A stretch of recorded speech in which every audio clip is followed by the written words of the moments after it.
1, 2, 3, testing. 1, 2, 3, testing. 1, 2, 3. All right. I'm going to reset right now. Someone mentioned I'm going to reset, okay? Let's start anew. Boy, always something you're going to be dealing with here. I'll tell you what, I mean, that's what happens here. Okay, that's what does happen.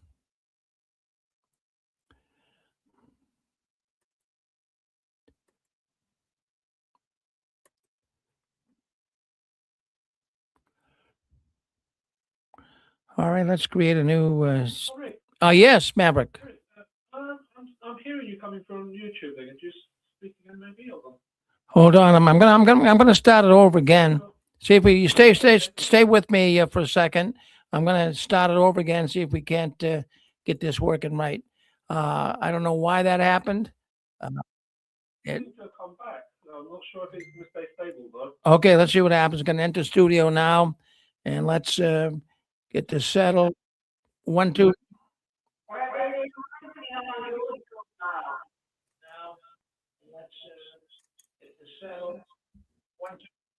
One, two, three. 1, 2, 3. Oh, 1, 2, 3. 1, 2, 3. Can you hear me now, Maverick? 1, 2, 3. 1, 2, 3. Can anyone hear me out there? I don't want to miss anything. Can you hear me?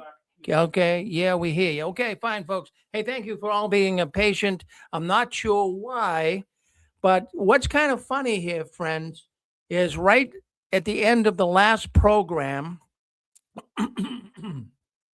At the end, let me grab a drink of water here. But right at the end of the last program, we had some Watchtower operatives trying to come in and disrupt the program. So sometimes, I mean, I don't know how much skill they have or technology ability they have, but this has happened before. This is something they don't want us talking about. They do not want us talking tonight about Norway. This is something very troubling. Let me grab a little water here. But thank you for being patient, and now we're back on. But anyways, the sound seems to be back. So anyways, this is Rick Farron. I'm coming to you, as we say, from the apostate capital of the world, right up here in Boston. Excuse me. Boy, it's very cold up here tonight. I don't know how cold it is where you are, but it's about 4 or 5 degrees out right now. The wind is howling outside my studio window. Tomorrow could be as cold as 20, 30 below with the wind chill. So we'll see what happens. But boy, friends, I have to tell you, on these cold nights, we get so many people coming in. Right now, we have a lot of people coming into the Watchtower program here, 6 screens, the Watchtower. And we're so thankful we have all these people wanting to come in. Let's take a look and see what's going on behind the curtains of the Watchtower tonight. Now, what I wanted to do, just give me a second here, because we did lose some of our news feed. Give me a second to get that back, and that'll only take a second. Boy, when you get disrupted like that, I'll tell you, it can really knock you for a loop. It's difficult, doing all of this, pressing buttons at the same time, keeping everything so to the point that it's all good. So we're back, and things are going good with the sound now. So let me just get in here to my news. Okay. All right. So there we got everything back. Okay. When you shut down and restart, you lose a lot of stuff. But we did keep all of this, so that's good. But before we get into Norway, there's something that I want to show you. We've been doing AI video here, and my daughter Jamie has been helping me a lot to put video together, AI. And boy, it looks so real. It looks like a documentary on the Watchtower. But, we put a number of them up. We had a video about Charles Taze Russell being a jellyfish and how he couldn't keep his hands off women. We had Judge Rutherford and Beth Sareem with his Cadillac. All right. Yeah, we got these are Watchtower operatives calling me, and they expect me to pick the phone up. They do this quite a bit to me. They're calling me on the phone, trying to disrupt the program. So anyways, we have a brand new AI video out right now. The Coma Dome scandal. Do you guys remember these parking lot tickets they were selling in the Kingdom Halls, and even at conventions? You had to have a ticket to get into the convention to park, and they would charge you for the parking lot ticket. Well, I want to play you let me just get in here so I can share the screen with you. I want to play. I want you to see it. You're going to find it very, very fascinating on how this scheme and the scandal at the Tacoma Dome out in Washington took place. So it's a little 1-minute video, but enough to get your attention. So let's share the screen right now, and you'll be able to see this newest video. Yeah, I haven't put it up. I get them on Saturday. My daughter finishes them, and I let our audience here on the 6 screens on YouTube and also on Facebook. I let them see it first. So let's play this little video. I think you'll find it very fascinating. Let me make it full screen. Now this is it opens up with the officials in the city of Tacoma telling the Jehovah's Witness organization that they're going to give free parking. So listen, and we'll discuss a little bit. Listen in. As per the rental agreement, parking will be included in the cost of the rent for the facility. Therefore, you are not to collect additional parking fees. Brothers and sisters, with our annual district convention approaching at the Tacoma Dome, you will be required to display a parking permit which can be purchased on a contribution basis after our meeting tonight. Money-making schemes based on religion have proven effective for the Watchtower Society, with its leaders repeatedly engaging in questionable financial practices. One such example is known as the Tacoma Dome parking lot scandal. Despite the rental agreement, which strictly stated that the parking fees included in the cost for the facility, the Watchtower Society charged its members for parking passes anyway. Not only were Jehovah's Witnesses told to make a per-day suggested parking donation, they were warned that not making a contribution would bring reproach upon Jehovah God. Well, that's a real quick one and got right to the point. And what it was out in Tacoma, the Jehovah's Witness organization, Watchtower, they were having a convention at the Tacoma Dome. And what they told the city, because the city owns the dome, and the city rents the dome out to the witnesses every summer. And what the Watchtower told the dome city officials is that the witnesses don't have a whole lot of money. So, we wouldn't have the convention. We might go to another city if you're going to charge the witnesses for parking. So the city officials in the very beginning of that video, they came out and they said, no, we won't charge you for the parking. We'll let you have the parking free. So what the Watchtower did is they turn around and start selling parking tickets on a contribution basis. So, people would at least give, $10, maybe $100 to park there. So that's how the Watchtower, they make a lot of money, folks. And it's very scandalous. So we wanted to show some of these scandals in the Watchtower. That's the 5th one that my daughter's put up on our AI video. We're getting a lot of views on Facebook and on YouTube. So I wanted to play that for you. Let's go back now to let's stop sharing that right now, and let me go back to let's go back to our studio here. Okay, we are okay. So more scams, more money. And I want to thank all those people for coming into the 6 screens tonight and writing in our chat. All you guys, you helped me a lot. And like I said, we got off to a bad start here tonight because of these operatives kind of derail the program. It's, I push a lot of buttons here, and I gotta try to keep some of these people out. But anyways, let's talk about Norway. You want to talk about Norway? Let's talk about Norway. Oh my goodness. How could you possibly miss it? Let me just give you a little rundown here. Back 3 years ago, Norwegian government started getting ex-witnesses telling them how harmful the Watchtower organization is. Now, this all started with a young man who was shunned, and he went to a newspaper in Norway, and he complained, at least gave his story to the newspaper, on he was a young man who was kicked out of his house. His parents, because they were strong Jehovah's Witnesses, wouldn't let him live there, so they kicked him out on the street. So we had the courage and the fortitude to go to a large Norwegian newspaper, and they reached a lot of people with their publication. And so at that point, a lot of people started finding out about what goes on in the Jehovah's Witness religion, with young people actually being kicked out of their houses because their parents were witnesses, and he didn't want to be a witness. So the Norwegian government got wind of this, and they actually wanted to investigate the Jehovah's Witness religion, which they did. And they had a number of former Jehovah's Witnesses, ex-Jehovah's Witnesses, call them what you want, but they came forward and they testified and told their story of how evil and how terrible the Watchtower is when it comes to shunning.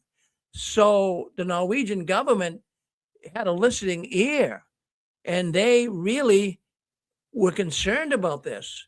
So what they did is they took funding away from the Jehovah's Witnesses, and that funding, Norway was giving the Jehovah's Witnesses $1.25 million a year, and they've been doing it for 20 years. So they also deregistered the Jehovah's Witness religion in Norway. Now that sounds a lot worse than it is.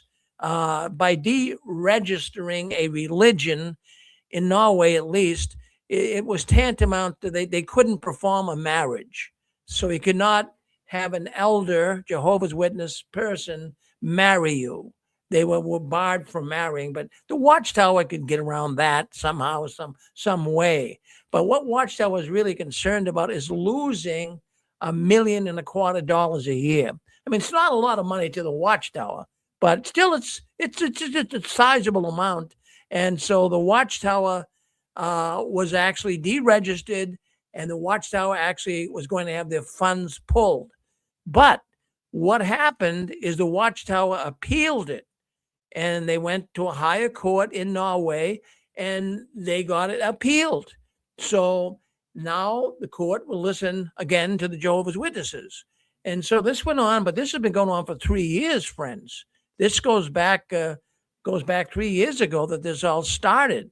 So now what we have here in February, I believe it was the 5th, 6th, and 7th. I'm not sure the dates, but I think it ends Monday. But now the Watchtower is having their day in court once again to the highest court in Norway, the highest Supreme Court. And this is going to come up with a decision.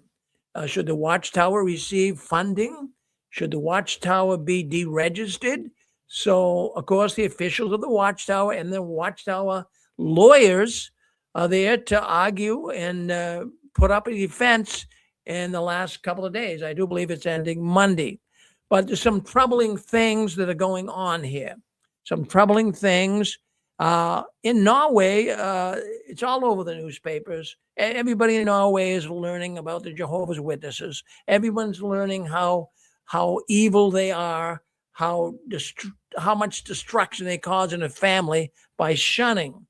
Now, if you go back a few years ago, there's an attorney for the state. There's an attorney. Her name is Inger Gabrielson. And she argued to the court that the appeal was wrong when it decided in March last year. So in other words, not everybody's on the same page.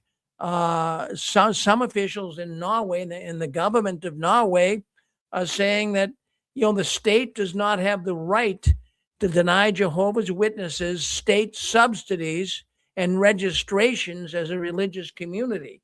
So the country of Norway, they're referring to it here in the article as a state, but they're referring, or at least suggesting that, there's two camps. Now, not everyone in the court system, in the governmental arrangements of Norway, are leaning toward cutting the witnesses slack. There's also another faction there that's saying, hey, we have to really ban them. So it's going to be quite a decision, and only time will tell. And just to give you an idea, there are 5 judges on the Supreme Court who will not rule on the new evidence or listen to any more witness statements. There is little disagreement over the facts. In other words, in the last 3 years, the court systems, in the court system that is in Norway, has already heard the testimonies of these ex-witnesses coming forward. So that they're not going to listen to any more of that. They've already heard it. As a matter of fact, they also had videos a video in particular, that infamous video going back to 2016, the Watchtower produced on the young girl being shunned. It was on jw.org. Remember, they played it at the convention. And it was a young girl being shunned for immorality. And she was kicked out on the street. At the time, I believe it was 17 to 18. And she was kicked out on the street in the video. And then she called her mother. She was in trouble. She needed some help from her mother and father. She called the mother, and the mother, in the video, it showed the girl ringing on the telephone, and the mother just refused to answer, as well as the father. Now, wasn't it something? The Watchtower took that video down. But a couple of years ago, when all of this first started to brew in Norway, the court system saw that video. The court system heard testimonies from the ex-Jehovah's Witnesses and how bad they were treated. But that's not what they're trying to solve here. They don't want to hear any more about that. The issue the country of Norway is concerned with is these subsidies and the registration of religious communities. Now, some of these officials of the court and officials of the state, they're thinking that this could really create a real problem for all religions in Norway. If they come down on the Jehovah's Witnesses heavy and find them guilty and take away their registration, take away their subsidies from the country, then this could also affect a lot of other religious communities. And where will it stop? So, friends, this is not a shoo-in for ex-Jehovah's Witnesses here. It's very possible it could rule in favor of the Watchtower. Well, we hope that doesn't happen. But if you folks have been watching any of this or seeing any of the videos of what's going on over there, this is the greatest show on earth. I mean, lying all over the place. There's a lawyer for the Watchtower, Rysdell. Now, he is not one of Jehovah's Witnesses. He is just a scandalous, lying lawyer. And he claims, Rydell, the Watchtower lawyer, he claims that Jehovah's Witnesses never use the word shunning. Now, we all know they do, right? I mean, I'm going to show you that. Well, I'll read it to you at least. I mean, what about the Watchtower 1988, the April 15th Watchtower edition? Yeah, I'm reading it verbatim right out of the Watchtower. We do not automatically disfellowship someone who commits a serious sin. The paragraph starts off like that. It says, if, however, a baptized witness makes a practice of breaking the Bible's moral code and does not repent, he or she will be shunned. It's right there in the 1988 Watchtower. He or she will be shunned or disfellowship. So then they use a scripture, 1 Corinthians 5:13. Remove the wicked man from among yourself. Friends, it's right out of the Watchtower. But this Rysdell lawyer, they might pronounce it Risdell, I'm not sure. But this lawyer for the Watchtower is actually saying the Watchtower doesn't use the word shunning. That's a bald-faced lie.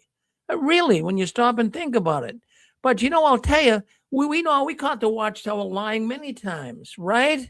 They've been lying many times. It's war strategy, doctrine, a policy that they have, that they can actually lie in court even to defend Jehovah's name, to further God's kingdom. So this is just unbelievable what's taking place. It's got the ex-witness world all upset. Oh, they are going bonkers. They can't stand it. Some of the witnesses, according to what I have seen here, that they're not, some of the ex-witnesses, I should say, they can't even watch it. It is bothering them so much. There's tears coming to their eyes. So apart from saying that the Jehovah's Witness shunning is not a concept which Jehovah's Witnesses accept, it's not. I mean, where have I been for the last 50 years? It's always been a concept. So Rysdell, the Watchtower attorney, also claimed that Jehovah's Witnesses do not look into people's lives, and whatever they do is between the person and God. That is a crock of baloney. You guys are listening, and you've been all Jehovah. Most of the audience here tonight is ex-Jehovah's Witnesses. Okay, you listen in here, and I appreciate it. But do they get involved in your life? Do they just let you get away with things and not punish you, not shun you? So this is this is something that's really got the ex-witness world really upset. Really upset, and rightfully so, because you say to yourself, how can they possibly be doing this and getting away with it? So Jehovah's Witnesses, even according to the attorney, the state attorney, he's taken into account a lot of things that have happened in the last 4 years, but he's looking at how burdensome it would be of breaking religious communities up in the country of Norway if they go forward with this. That's what's got me concerned. But I hope that there's someone there that can just say, hey, look, we don't mind having people come in here and even go to trial, but you got to tell the truth. So you got to tell the truth. As a matter of fact, this Rysdell, he's claiming that the Watchtower, as I said earlier, never uses the word shun.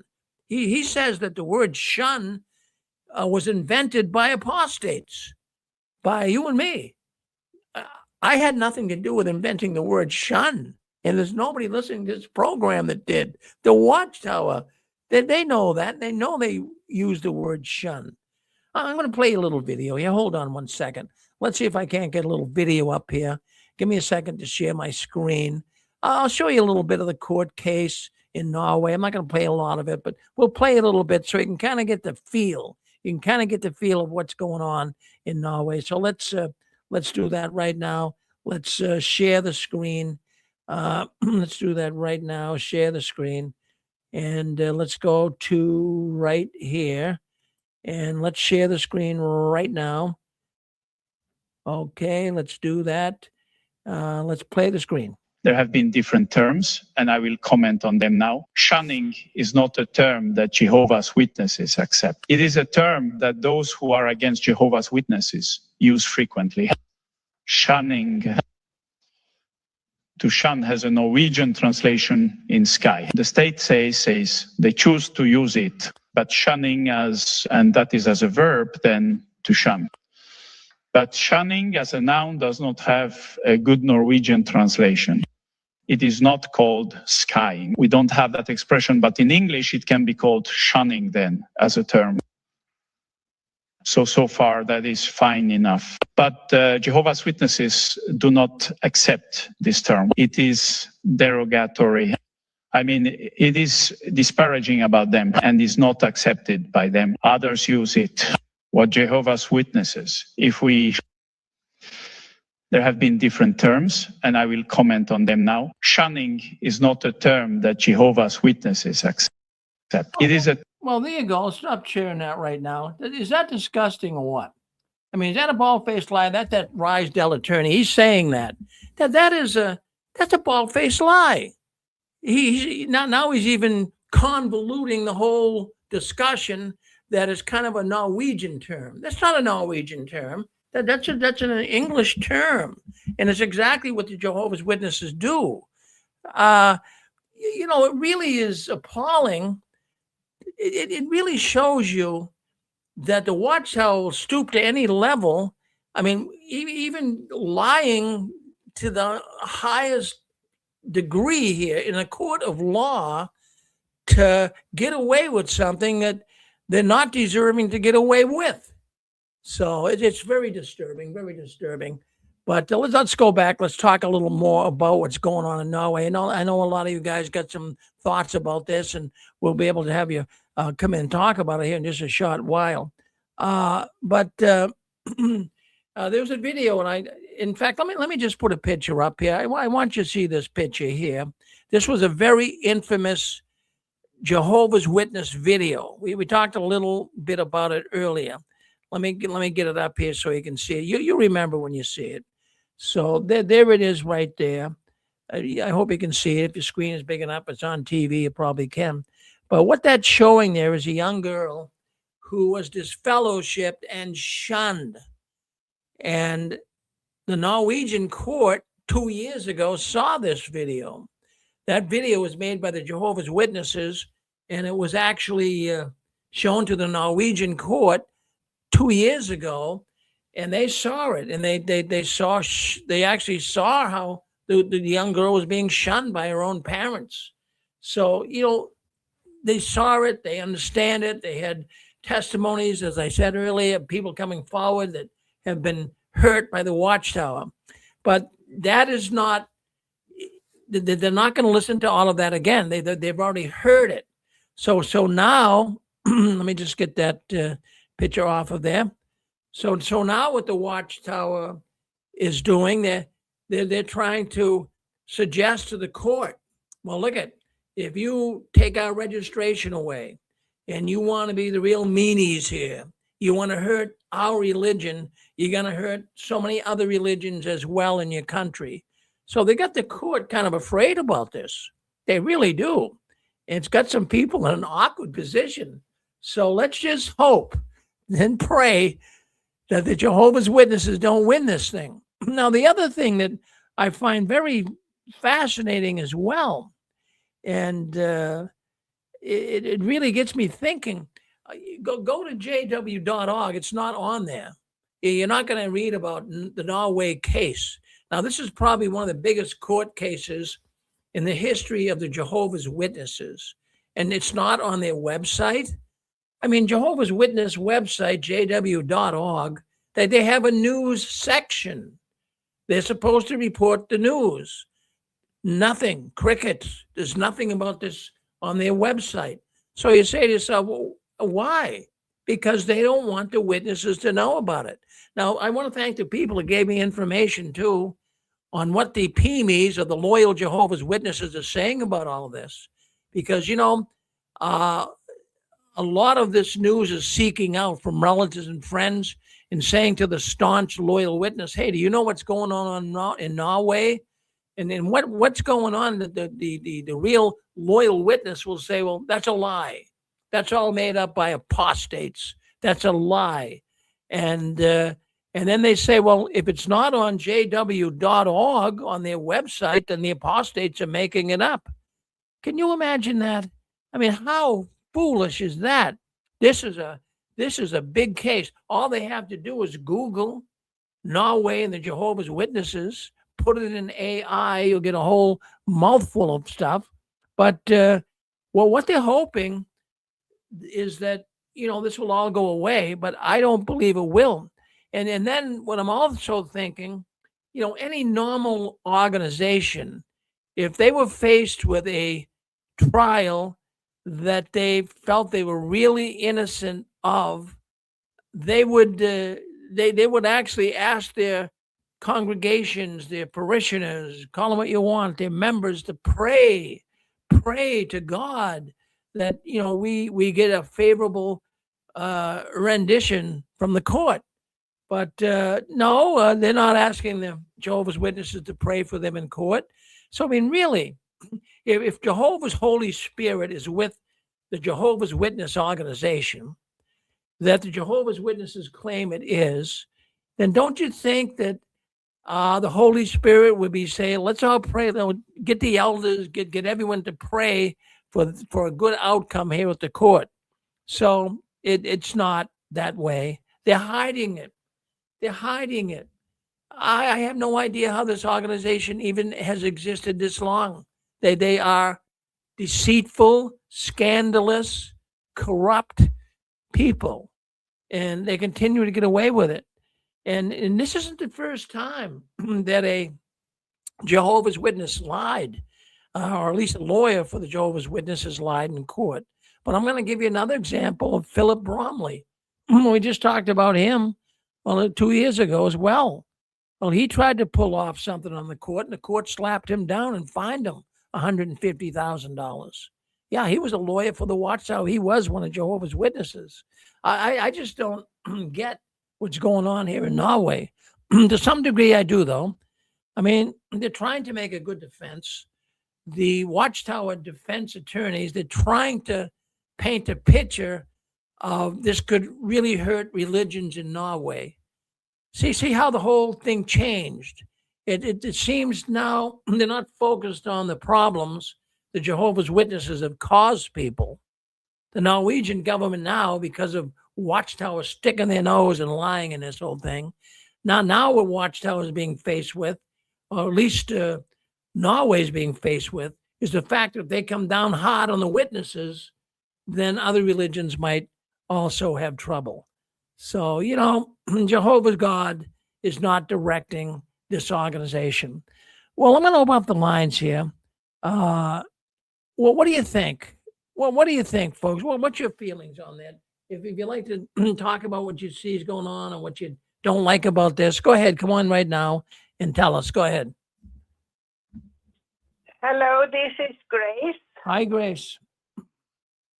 So I wanted to talk about this. He's complaining about this word shunned. I mean, the word comes from Watchtower in United States. So of course it will be in English. I mean, in Norway they have different language.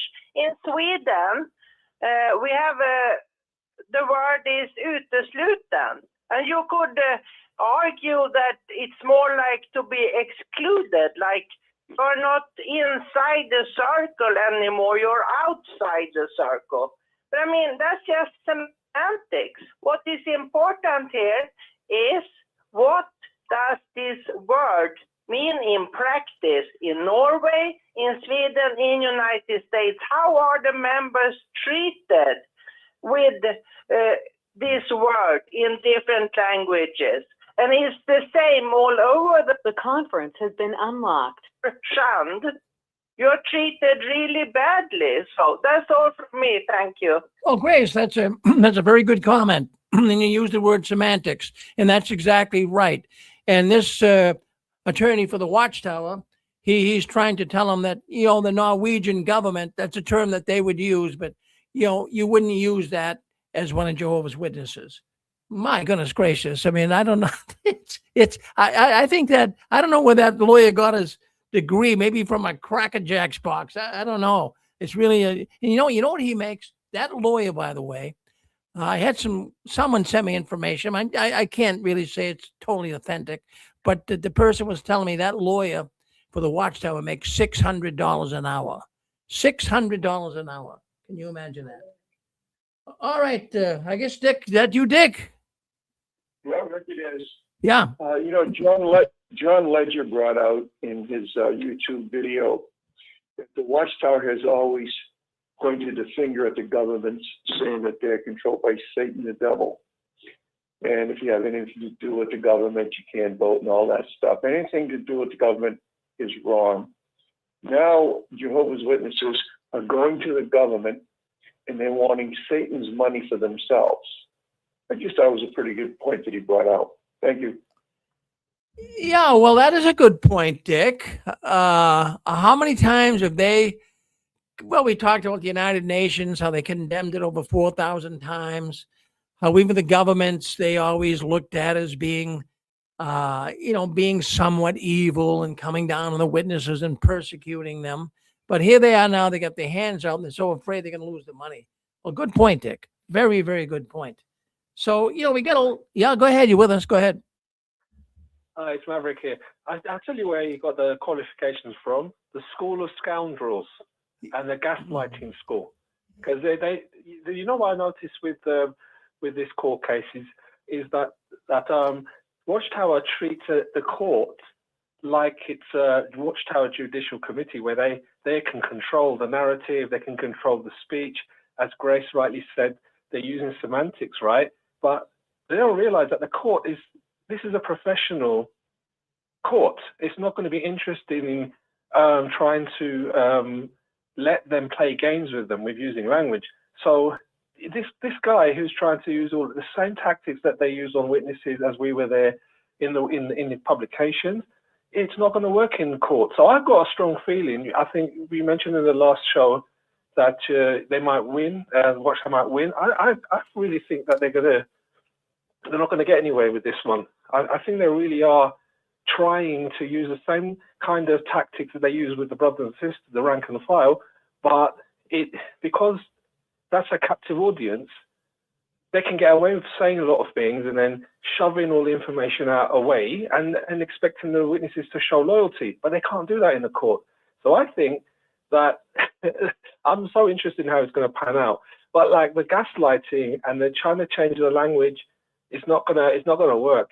They're playing all these games, but they're not in the judicial committee in the back room of the Kingdom Hall. They're in the proper professional court with people scrutinizing everything they have on document and every video and everything that they've had. So I'm looking forward to them having to. I like seeing them wriggle, because when Watchtower's wriggling around, right, tells you that they're liars, as we were saying, they're liars, and I call them liars, Tony tight pants on fire. You're lying, Watchtower, and you're gonna get your comeuppances. Oh. That's Rick. Well, here's the thing. I was reading a Norwegian newspaper today, and that's what really got me really disturbed when I read the newspaper, because the newspaper was saying that the court is evidently up in the air over this. Yeah, that frightened me. They didn't use those exact words, but they said, this is not about. It's not about whether the witnesses are shunning or not. But they basically said that in the newspaper. It's about if they take the religious registration away from the Jehovah's Witnesses and they don't give them the charity money that the witnesses have been getting, then this could be ripple effect through other religions and cause a real upheaval in the religious movements in Norway. So they're really, using the thought that, okay, so they shun. So you're going to play semantics with it. And you're not even caring if you lie. Well, it's not about that anymore. The appeal here is based on the fact that this could hurt other religious groups in Norway. That's the disturbing thing. But let's just hope that they do get their just due. And, I was wondering today, are the active, loyal Jehovah's Witnesses, are they hearing about this? No, it's not on jw.org, like I said earlier. So, maybe it's coming up, maybe randomly from other people that might be talking to them. Hey, did you hear what's going on in Norway with your witnesses?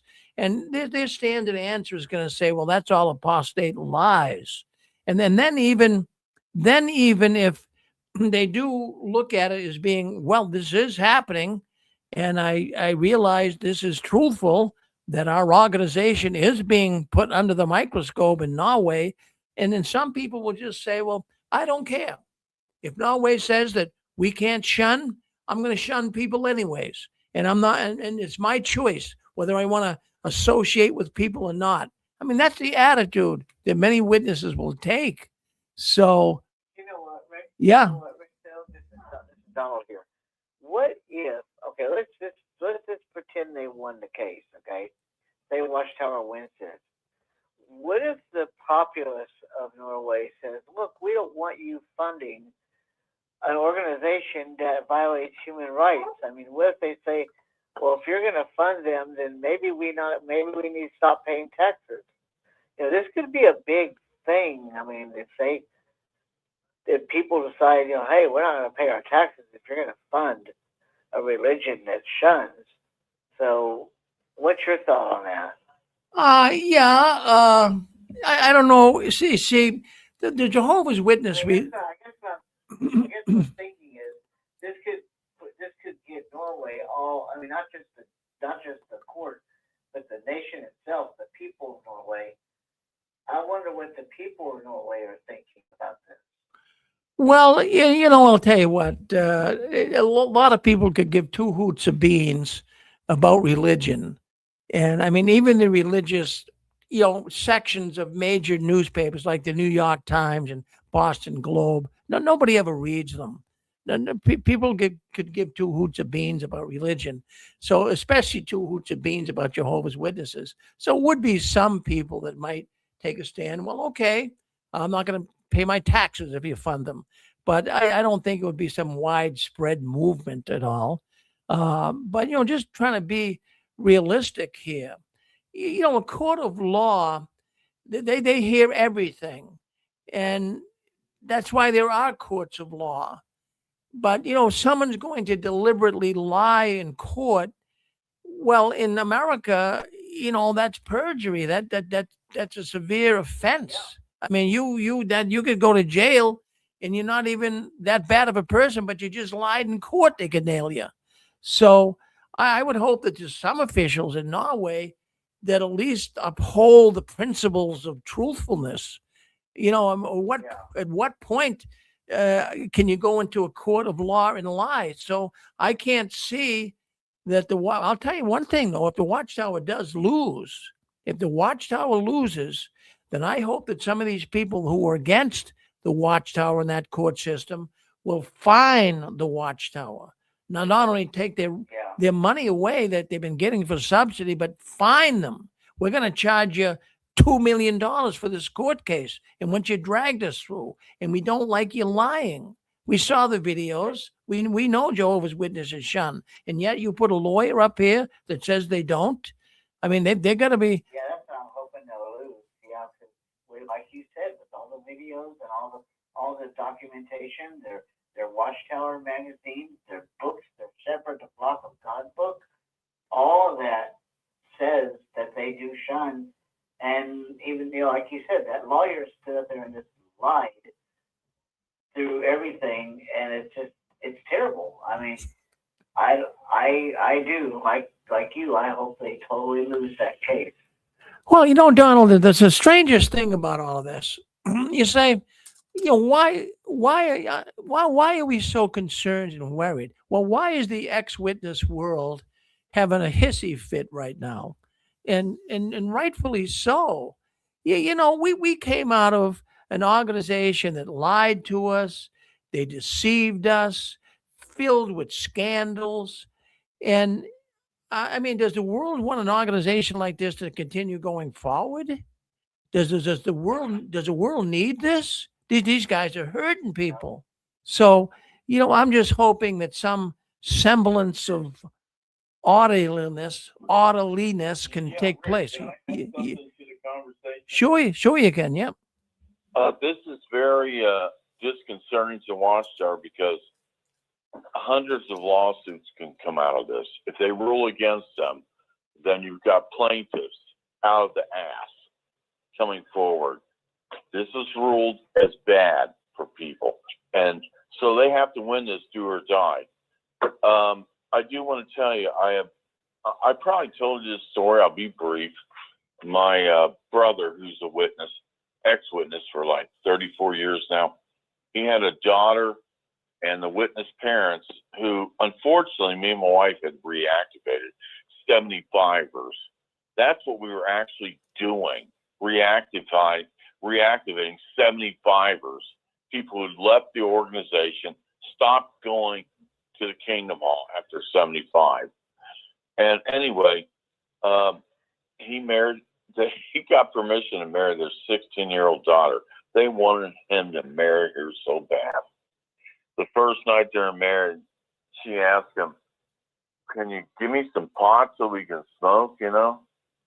That's what's going on in the organization. Anyway, they had a kid, and the grandparents finagled to keep the kid, lied about it, and they took it from my brother, and she became a beautiful young woman, Nicole. She became a regular pioneer, but she got pregnant. and they immediately kicked her out on the curb. No, nothing. So she had to move in, go 200 miles away and move in with her mother, who had 5 kids by now. She was not even a disfellowship witness. She had been baptized, my brother's wife. And then she started doing porn. Now she's got like 5 kids, living up in the Amish country, south of Columbus, Lancaster. And this is what they do. They push you over the edge. I've seen it and know about it. My brother's torn up about it. And you know what? These are the stories the Norwegians need to hear. Hey, I'll pay myself my fare for the air to go there. Is that right? I sure it does, doesn't it? But it's all true. They push people over the edge because they believe that those who leave us become worse than a man without faith. Their condition becomes worse for them. But they have to ensure that by pushing you over the edge. That's what they're trying to do, to make themselves look good. Another sad story, one of probably thousands. Thank you, Rick. Well, thank you, King of Dots. Always good to hear from you. Thank you for weighing in here tonight. Appreciate it. Yeah. So, yes. Yes. Go ahead. Hey, it's Steve. You know, if you look at it, obviously, the history of the society's language and terms, as they say, they speak, a pure language. But if you look at that pure language and you take a thesaurus, there's plenty of examples of shunning, and they do use the word shunning plenty of times if it's directed the way that the lawyer is presenting it. That's neither here nor there. But if you look at the bigger picture, then what is the purpose and what is the definition of disfellowshipping? So if they announce someone is disfellowship, then why is that announced? If there is no action taken, then why do you need to announce it? So that's what I've been always thinking.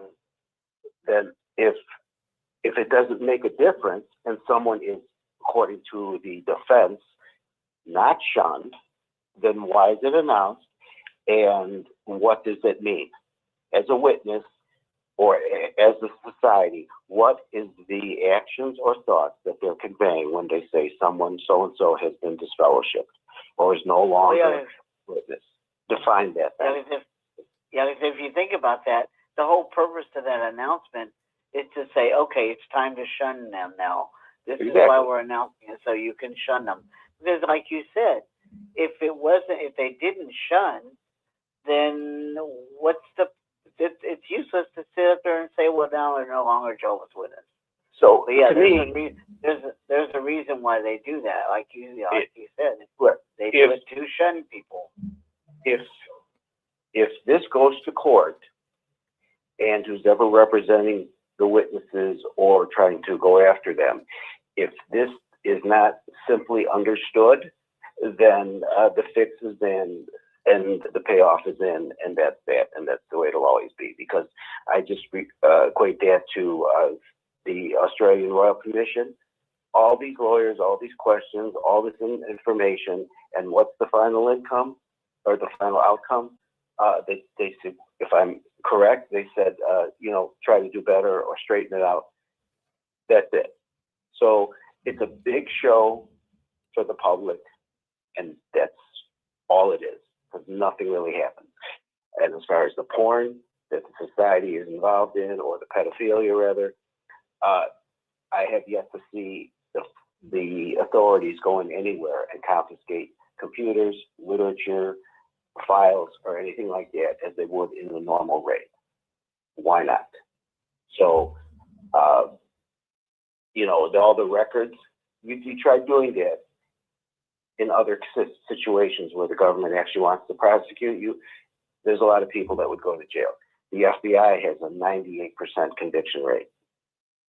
So no one is really taking this seriously, regardless of what the news media says, regardless of the reports are, because there's no action taken. Yes, there will always be a brother or two that go to jail as individuals for individual pedophilia being caught. But that's as far as it ever goes. No one ever touches in society. Well, why not? I think the answer is obvious. Thank you. That's all. Well, Steve, that's a good narrative there. That's good comment you gave, because I agree with you. I agree with you. Someone puts the kibosh to this. The Watchtower knows people in high places, and boy, the old kibosh comes down. But I stop and think about it all, and here they are portraying themselves as a Christian religion, and they have to lie about their policies. Christians are not supposed to lie, but they will lie through their teeth about their policies just to receive funding from the governments that they call the beast at times. So go ahead. I'm sorry. Go ahead, Steve. Yeah. But I was going to say, again, they'll use anything. As the society would say, let's say a non-witness organization or business, they use fronts too. They'll use whatever, a dry cleaner, a business, an organization, a charitable organization, anything else as a front. That's all Jehovah's Witnesses are, as a front for their corruption and their pedophilia and everything else that they're involved in that we don't know about. Their real estate. They have massive rental properties all over the world. Was maybe 6 months ago or some months back, I forgot. I don't know if it was in New York, Pennsylvania, somewhere. They have a 250-unit apartment building that they were renting out. Now they want to use it for themselves, but they have actual rental properties that they rent out. Google Watchtower properties and see what they're involved in. So again, it has nothing to do, when it suits them, they're Christian and they quote scriptures. When it doesn't, they don't make any comments. They just go to the world and take what they need to defend themselves. And no one should ever expect them to obey, stand by, live by any scriptures at all, only unless it ever benefits them. Otherwise, it's just a front. It's all a fake. It's all a facade. That's all it is. And forget about trying to hold them or saying they don't obey scriptures. No, you're right. They don't, and they never will, but don't expect them to, because that's not what they're really about. Well, Steve, when you were when you were a witness, Steve, and when I was a witness, they wanted us to pay total loyalty to Jehovah. Now we see an organization that has exchanged their loyalty to Jehovah in exchange for riches. It exposes them for who they are, frauds, that they can easily be bought, But they always could be. It's just that we have more means to find out what they do behind the scenes. And not only that, they're running a cult. That's what you tell your cult members. It's, what they tell us, what they do behind the scenes are at opposite ends of the spectrum. So you have to tell, well, this is what we as Jehovah's Witnesses do. But that's mind control, mind programming your cult members. You got it. Again, that's all it is. They're going to get out there. They're the preacher on the platform coming down from the society. They teach us this as assemblies, at our own kingdom halls, and all over in the literature. And they go behind the scenes and they're left going about their merry way. So Steve, you don't think that they're going to win in Norway? You think they're going to win or they're going to lose? What do you think? I think the society will win. I think the Watchtower will win. What will happen? Well, here's what will happen. It's part of the theatrics. They might initially lose, and then they'll appeal it, and then they'll appeal it, and they'll work out a deal. And in the very end, you saw a big drama, a long played out show, theatrics, and in the end, they win. Yeah. No, I'm leaning in that direction. I hate to. It's bothering me, but I'm leaning in that direction because some of the things you said here tonight make sense, a lot of sense. And if you understand the mind control and the politics of the system, of the society, of everything, and how it's played out, all this drama, it's just publicity. It's for the public. And then what does the society get to do? Then they get to run back with all their mind control, and they tell everyone, we pray to Jehovah. Jehovah is obviously on our side. He answered our prayers. Jehovah is our God. He blessed us. And bad news is good for business. Watchtower business. Well, you got it. Good thoughts. Really. In fact, thank you. We had a lot of color to the program tonight. Thank you, Steve. Appreciate it. Steve, our good friend out in Chicago, calling in. All right, let's go with Susan. Susan, what did you want to say? Well, I wanted to mention something that Steve mentioned, in that the Watchtower is a business, and the business is in the business of making money. Because why would any you own a business, Rick, and you're in the business of you have a sign shop and you make signs in order to earn money. Well, the Watchtower does too, and no matter what it does, it has to earn money in order to exist.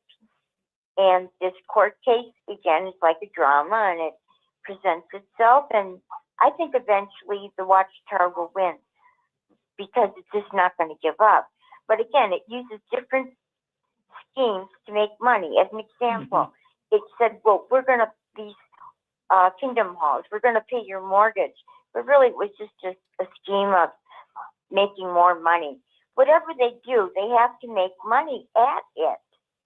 So they can't give up until they make money at anything, or they're not going to exist.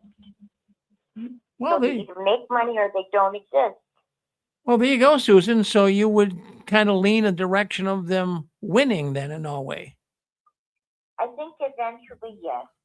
Well, there you go. All right. Well, that's we haven't really discussed that, you and I, prior to us talking now, but I lean in that direction. We've got Steve leaning in that direction. You do.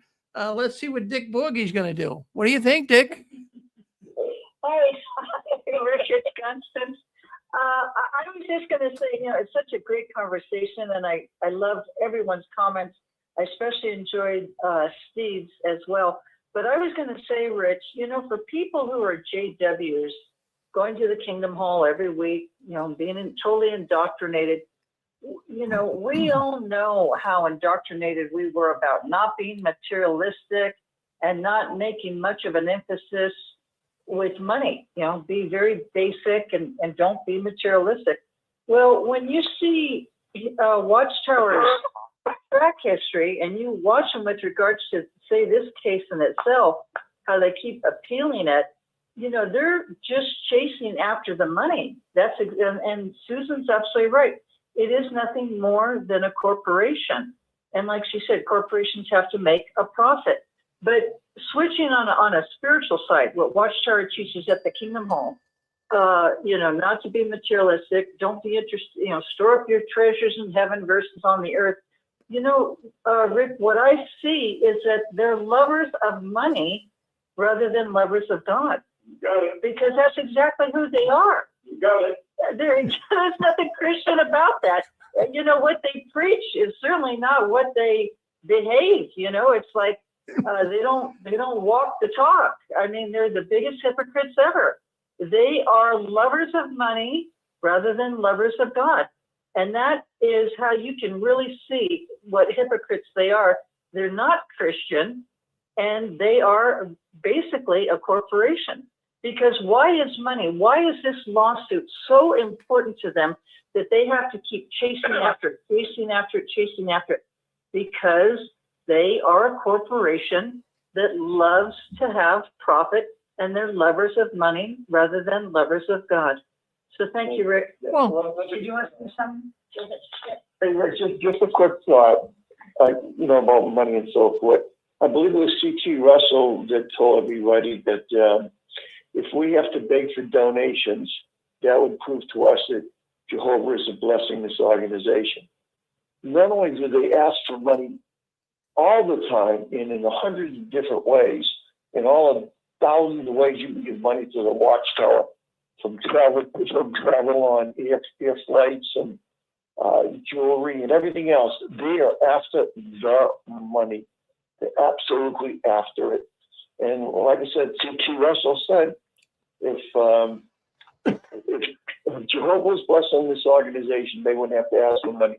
Not only do they ask for money all the time, they sue the governments, which the Watchtower says is controlled by Satan and the devil. So they're suing the devil to get money for an organization that Jehovah won't bless. Doesn't make any sense.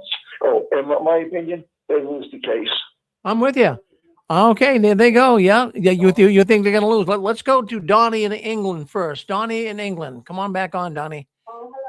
Hello, Donnie. Greg. Hello, Donnie. Yeah, I think that they're going to wriggle out of this court case. I think it's going to go. This is the Watchtower Society's way. I'll tell you why. Because since 2024, they've been changing their policies, haven't they? They've been doing JW videos saying that, it's a matter of conscience now who you decide you mustn't associate with. So they're basically, I think in this court case, they're going to be like saying, well, individual Jehovah's Witnesses in a congregation, they decide that somebody isn't a good company, it's up to them. So I think that they're just going to put it all on the Jehovah's Witnesses, the individual members, blame Jehovah's Witnesses, just like they did, like 1975 didn't happen. Well, they blamed Jehovah's Witnesses, didn't they? And they denied ever saying that it was coming. So, yeah, I think they're going to wriggle out of this court case and actually win, I'm afraid. Well, thank you, Donnie, for your thoughts on that. So we got 5 people now five people thinking the Watchtower is going to win. Boy, it's so, kind of reminds you of the Super Bowl coming up tomorrow. And, maybe some people for the Patriots, some people for the Seahawks. But let's just suppose that it's like a tie score. You got 1 minute left in the game. And then the Seahawks, they pull a play off that really was not right. It was not a good play. The flag should have been on the field, and they won the game. Kind of like in a way they shouldn't have won. This is exactly how we're feeling about Norway. They really shouldn't. The witnesses should not win this game. This would be so unfair. But boy, if it goes in that direction, there's going to be a lot of upset ex-Jehovah's Witnesses. No, it's not. I think Hold on, Donald. Donald, hold on. We got another man coming on here first who wants to speak up. Go ahead, Mountain Man Dave. Go ahead, Mountain Man. Okay. No, they're not going to win overseas. I'm going to make sure of that. I'm going over there my damn self. So you're flying over there, David? So I'm going over there, and I'm going to make sure that those lawyers have the right necessary shit in their pocket. Because I'm not going to play no more damn games with Watchtower. You've had it. Since I started 5 years ago doing all this other research that I do, I made a lot of money. A lot of money. I risked my life for this money. And I don't care how much it is anymore. I'm worth a lot of money now. And I don't care. I want Watchtower to fall on their face. Every time that I turn around, I look at what they have. And I make sure that other people know about it. And I'm not going to stop now. Well, good for you. That's what we like to hear. That's what we like to hear, Yeah. David. No, these guys are they gave you a stroke, right? Well, yeah, they give me a stroke. Yeah. But let me tell you one thing. That stroke made me 5 times stronger. And that much more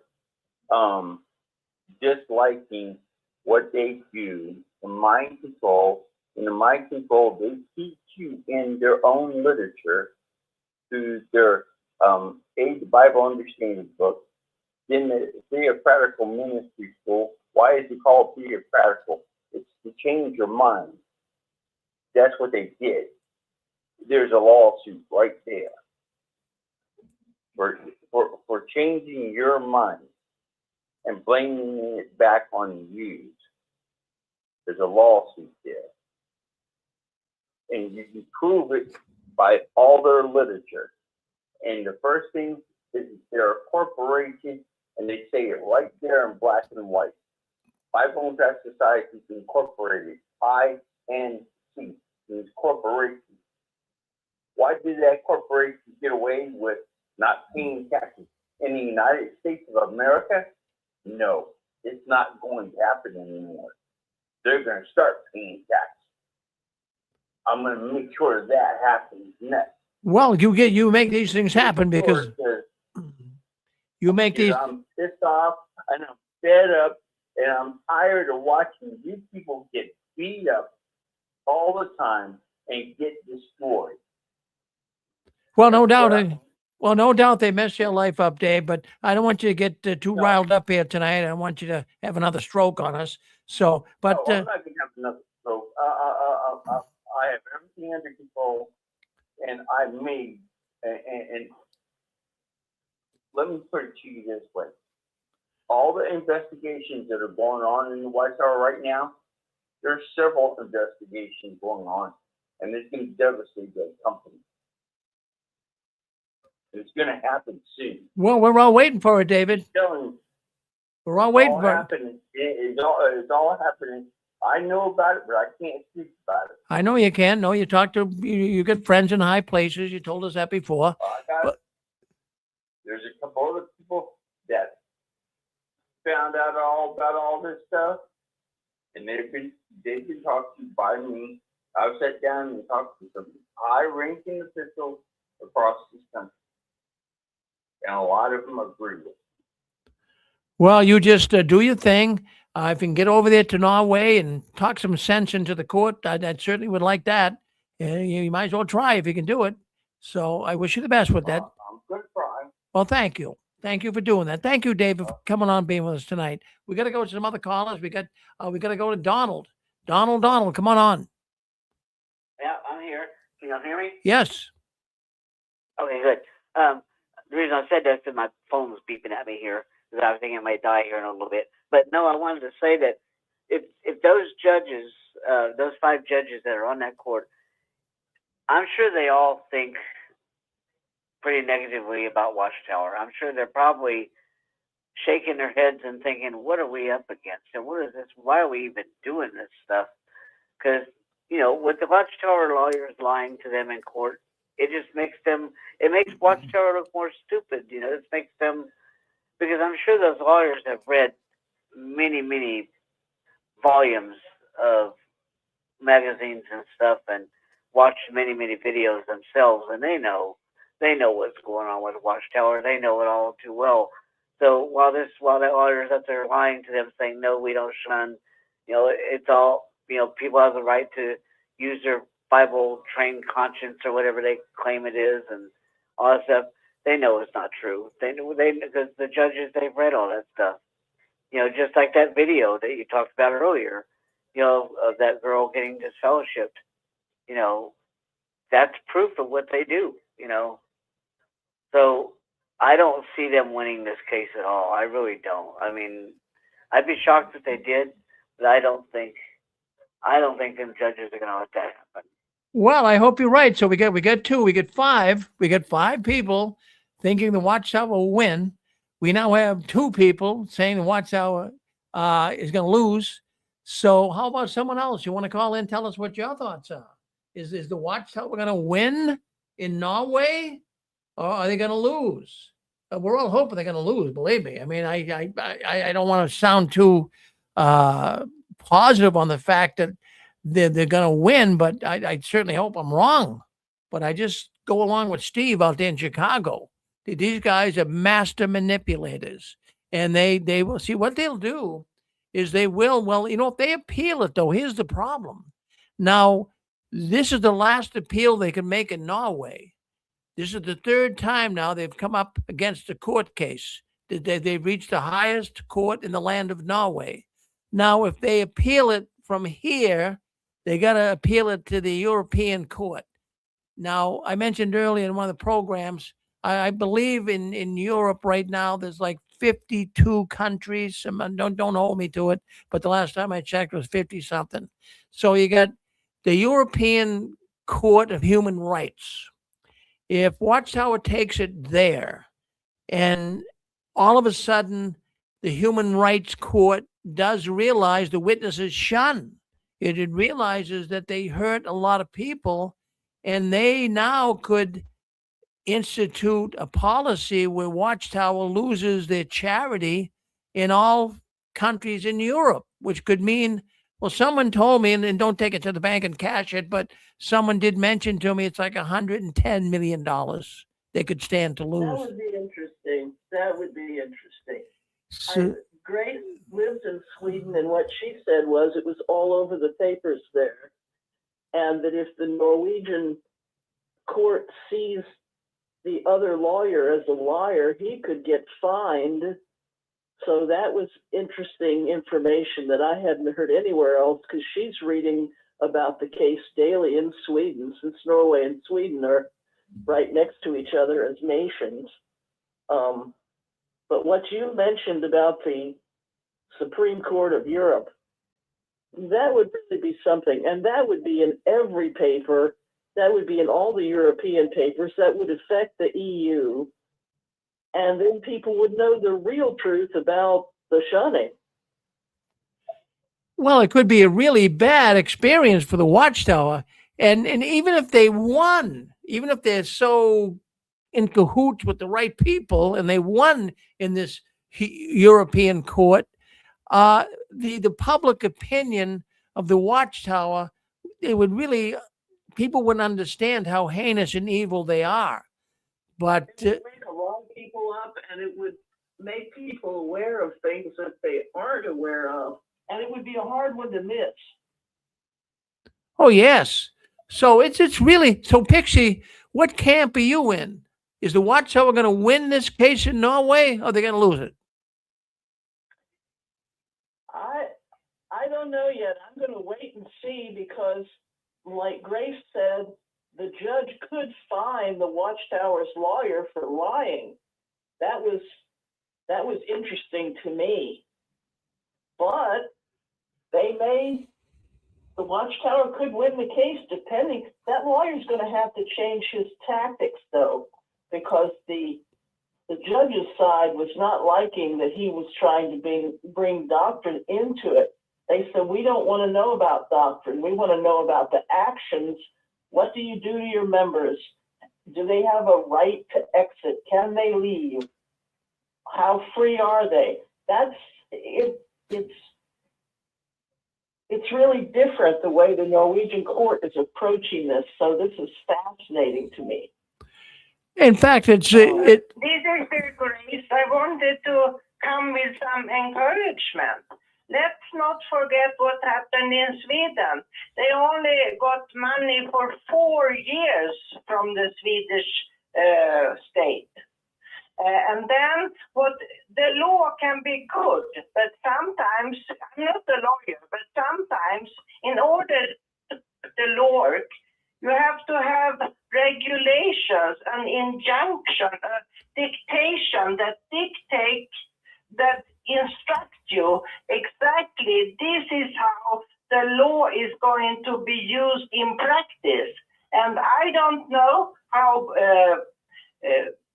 perfect this law is yet, but Norway still has the chance to make more of the law and make more regulations, and then they can try the case again before they go to any European court. So it's not lost, even if they lose. It will be maybe like in Sweden. They have put in some regulations, and then they win the next time. Thank you. Well, Grace, don't leave yet. I want to ask you, do you think they're going to win? Do you think the Watchtower is going to win or going to lose? What do you think, Grace? Well, I'm not a lawyer. Like I said. Well, yeah, but you have to have. Here is what I'm saying. If they don't win now, they are going to have to make some adjustments to the law, and then they will win the next time around, because they won't give up. Right. So It will I'm be like in Sweden. They will eventually they will lose it. If not now, maybe in a couple of years when they make the law work. all right, Grace, but I'm going to go with you saying the Watchtower is going to win. I'm going to go with that. Okay, so we get 6 in the win column. I didn't say that they're going to win. I said that if they win now, they're going to lose eventually. All right, but I'm not asking you about eventually. I'm saying right now they're going to win in Norway or not. Well, I can't say that because I'm not a lawyer. Well, you don't have to be a lawyer, but they'll say, okay, we'll let you be neutral on it. If you're on the chat board here, you're writing in on chat. But You know, Grace is so brilliant to be able to discuss the law in English. I could not discuss the law in Swedish. I know that. no, in fact, she's a smart woman. And we're glad to have Grace with us. We really, really are. We have an international audience. We have people listening from all over the world, and we thank Grace for being part of the Six Screens community here. She's helped us a lot. I'm hoping just my own personal thing. If they lose, I'm hoping that it gets picked up by that big international court. To me, that would be the most interesting thing. It would be interesting, and I'm going to tell you, if I was an official of the Watchtower, I would have to really, if they appeal this, if they do lose and they do appeal it, I don't know whether it'd be worth putting your neck out that far. Man, I'm telling you, the money that could be lost. I would think they should just put their tail behind. If they lose, they should just put their tail behind their legs and walk away and forget about it. Because boy, it could just bring. But they won't because people in the world of law, lawyers, that's like the Olympics of law. The lawyers would like dream of defending clients in those big super duper courts. Well, it's fascinating, and only time will tell.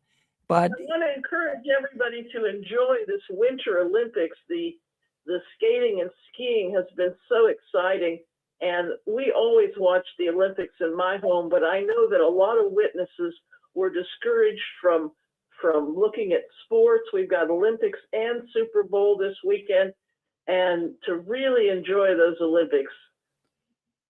Well, in fact, you're right with that, Pixie. You never, the Jehovah's Witnesses. It's just a shame what they have gotten away with. But we were victims. You were a victim, Pixie. I was. People listening into the program here. We all fell for their tactics, and we missed out on so much. Even the Olympic Games. I'm sure they would tie that into some type of a pagan Greek practice or something that did find something wrong with it. And that's even the other subject that I wanted to bring up here tonight. Maybe we talked enough about Norway, but there's another thought that I wanted to bring up. And I got thinking of this, you cannot have self-esteem in being one of Jehovah's Witnesses. And what got me thinking of this subject is the self-esteem that the governing body has and these lying lawyers have of the Watchtower. They really have built themselves up. For you to be able to go into court and tell the judge and the officials of the court a bald-faced lie, I would say you have to be patting yourself on the back. Oh, I'm a good boy. I'm going to pull this off. So, but you could never have self-esteem. But the officials of the Watchtower, these crummy lawyers, they all have self-esteem. And none of our accomplishments could actually be taken as an accomplishment. And, all the thanks was given to Jehovah, right? All the thanks was given to Jehovah. If you were a pioneer witness and, you're only required to get 50 hours in a month, but you really put forth a real effort, you got 100 hours in 1 month, and you go and you tell the congregation, they say, well, didn't Jehovah bless you? Thank Jehovah for your efforts. Jehovah would get all the credit. Jehovah would get all the credit. You would get nothing. And the thing is, you were never encouraged. You were nothing but you were a good for nothing slave. That's all we were. A good for nothing slave. Did you want to speak up? 407. Did you want to say something? You're on with us. Want to give it a shot? Hi, Rick. Hi, who's this? Hey, Rick. Yes. This is Orlando, first time caller. Well, thank you, Orlando. Always good to hear a first-time caller. Thank you very much. Calling you from the warm state of Florida. Well, you're a lucky man, Orlando. I mean, you got the name Orlando. You live in Orlando, man. You must be the big guy in Florida, right? Boy. Rick, did you ever attend the Plant City Assembly Hall? Oh yeah, all the time. Yeah, I worked on it. In fact, when they were building it. Yeah, I used to go there all the time. Did you? Now, where do you live in Florida? Yes, I live northwest of Orlando. Yeah, well, I lived over there in Brandon. Yeah, over by Tampa. Yeah. Yeah, speaking about the court case, I feel that probably the Watchtower is probably going to lose, and the reason I say that is because now they're dealing with the Supreme Court, and from the start, the lawyer began telling lies, as you mentioned earlier. They were lying, and the judge was able to pick that out, especially from that video that they have the video dealing with the girl that was shunned because she was disfellowshipped. So I think since they already have that copy and society went and removed that video from the website, you can't see that video any longer, but the Supreme Court already has it. So that's proof enough that they are actually lying about what they're saying. I don't know if you remember, do you remember Carl Klein from the governing body? Oh yeah, yes I do. Okay, well, you remember in the book that was written by Raymond France, Crisis of Conscience? Oh sure. He mentioned there that one time Carl Klein said that the witnesses, the society, was sucking the tits of Babylon the Great. I remember that. I remember that in the book. Yeah. And the reason was because they were saying that the society at the time was using a lot of materials that were being put out by the Catholic Church, by the Protestants, by different religious organizations. In fact, they were even using the King James Bible. They were selling the King James Bible, and that was put out by Babylon the Great. So I think now, from what I'm seeing now, they're actually sucking the tits of the wild beast.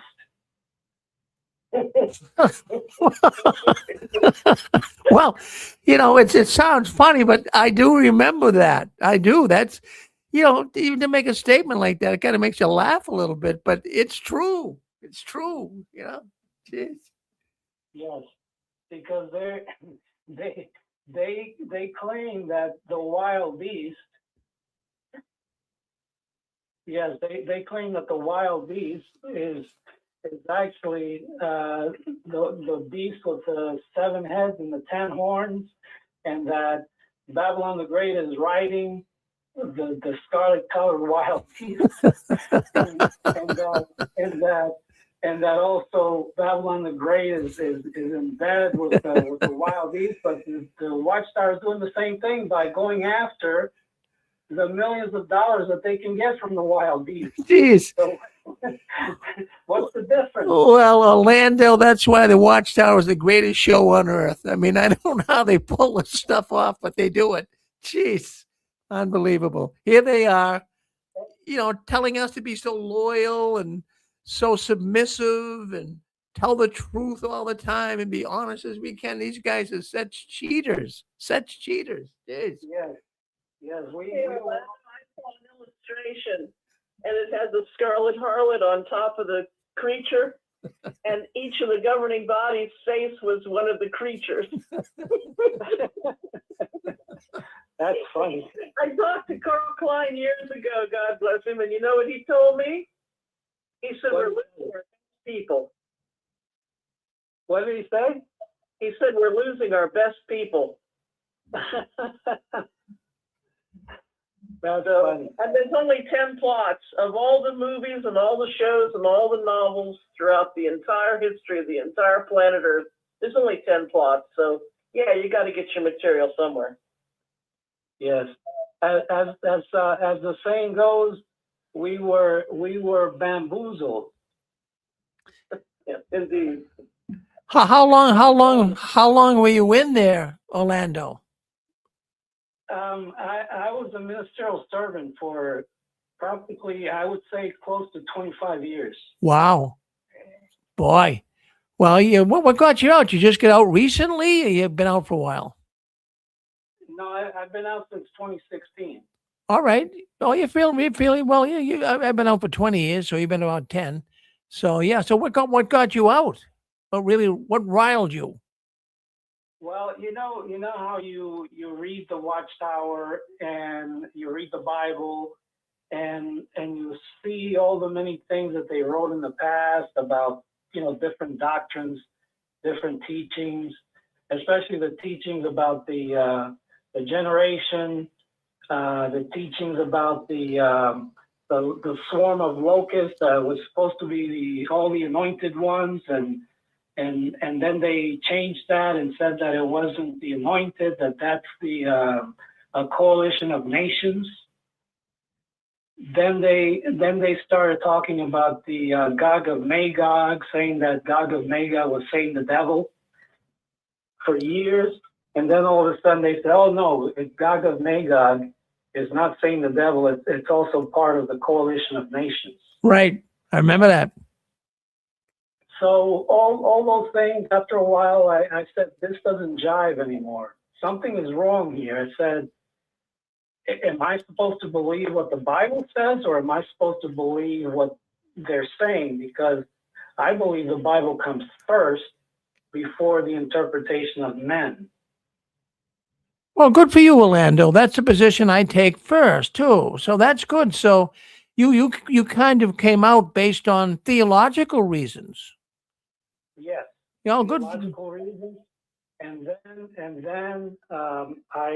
one of the things that happened was, I don't know if you remember, but years ago there was an article in the Kingdom Ministry, and the article had to do with something to do with the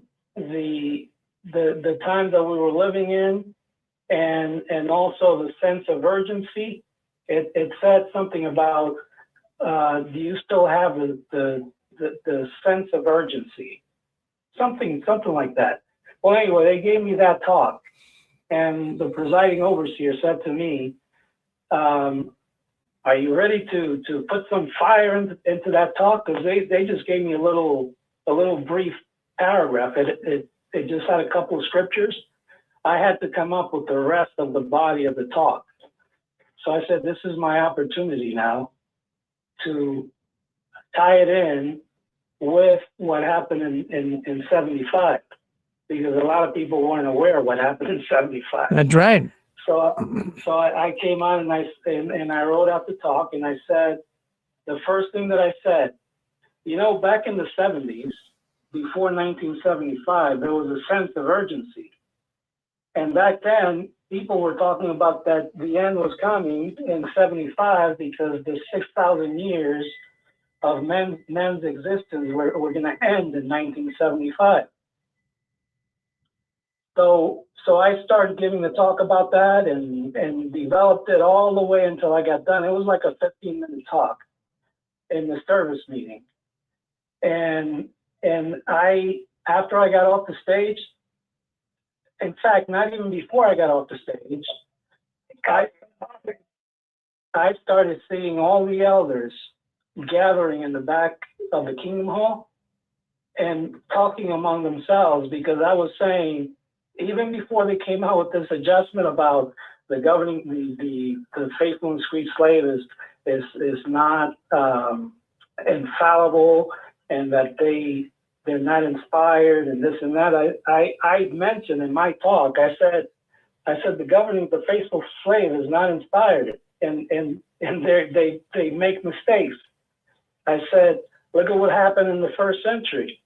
Back then, people were saying to Jesus, Lord, are you restoring the kingdom of Israel at this time?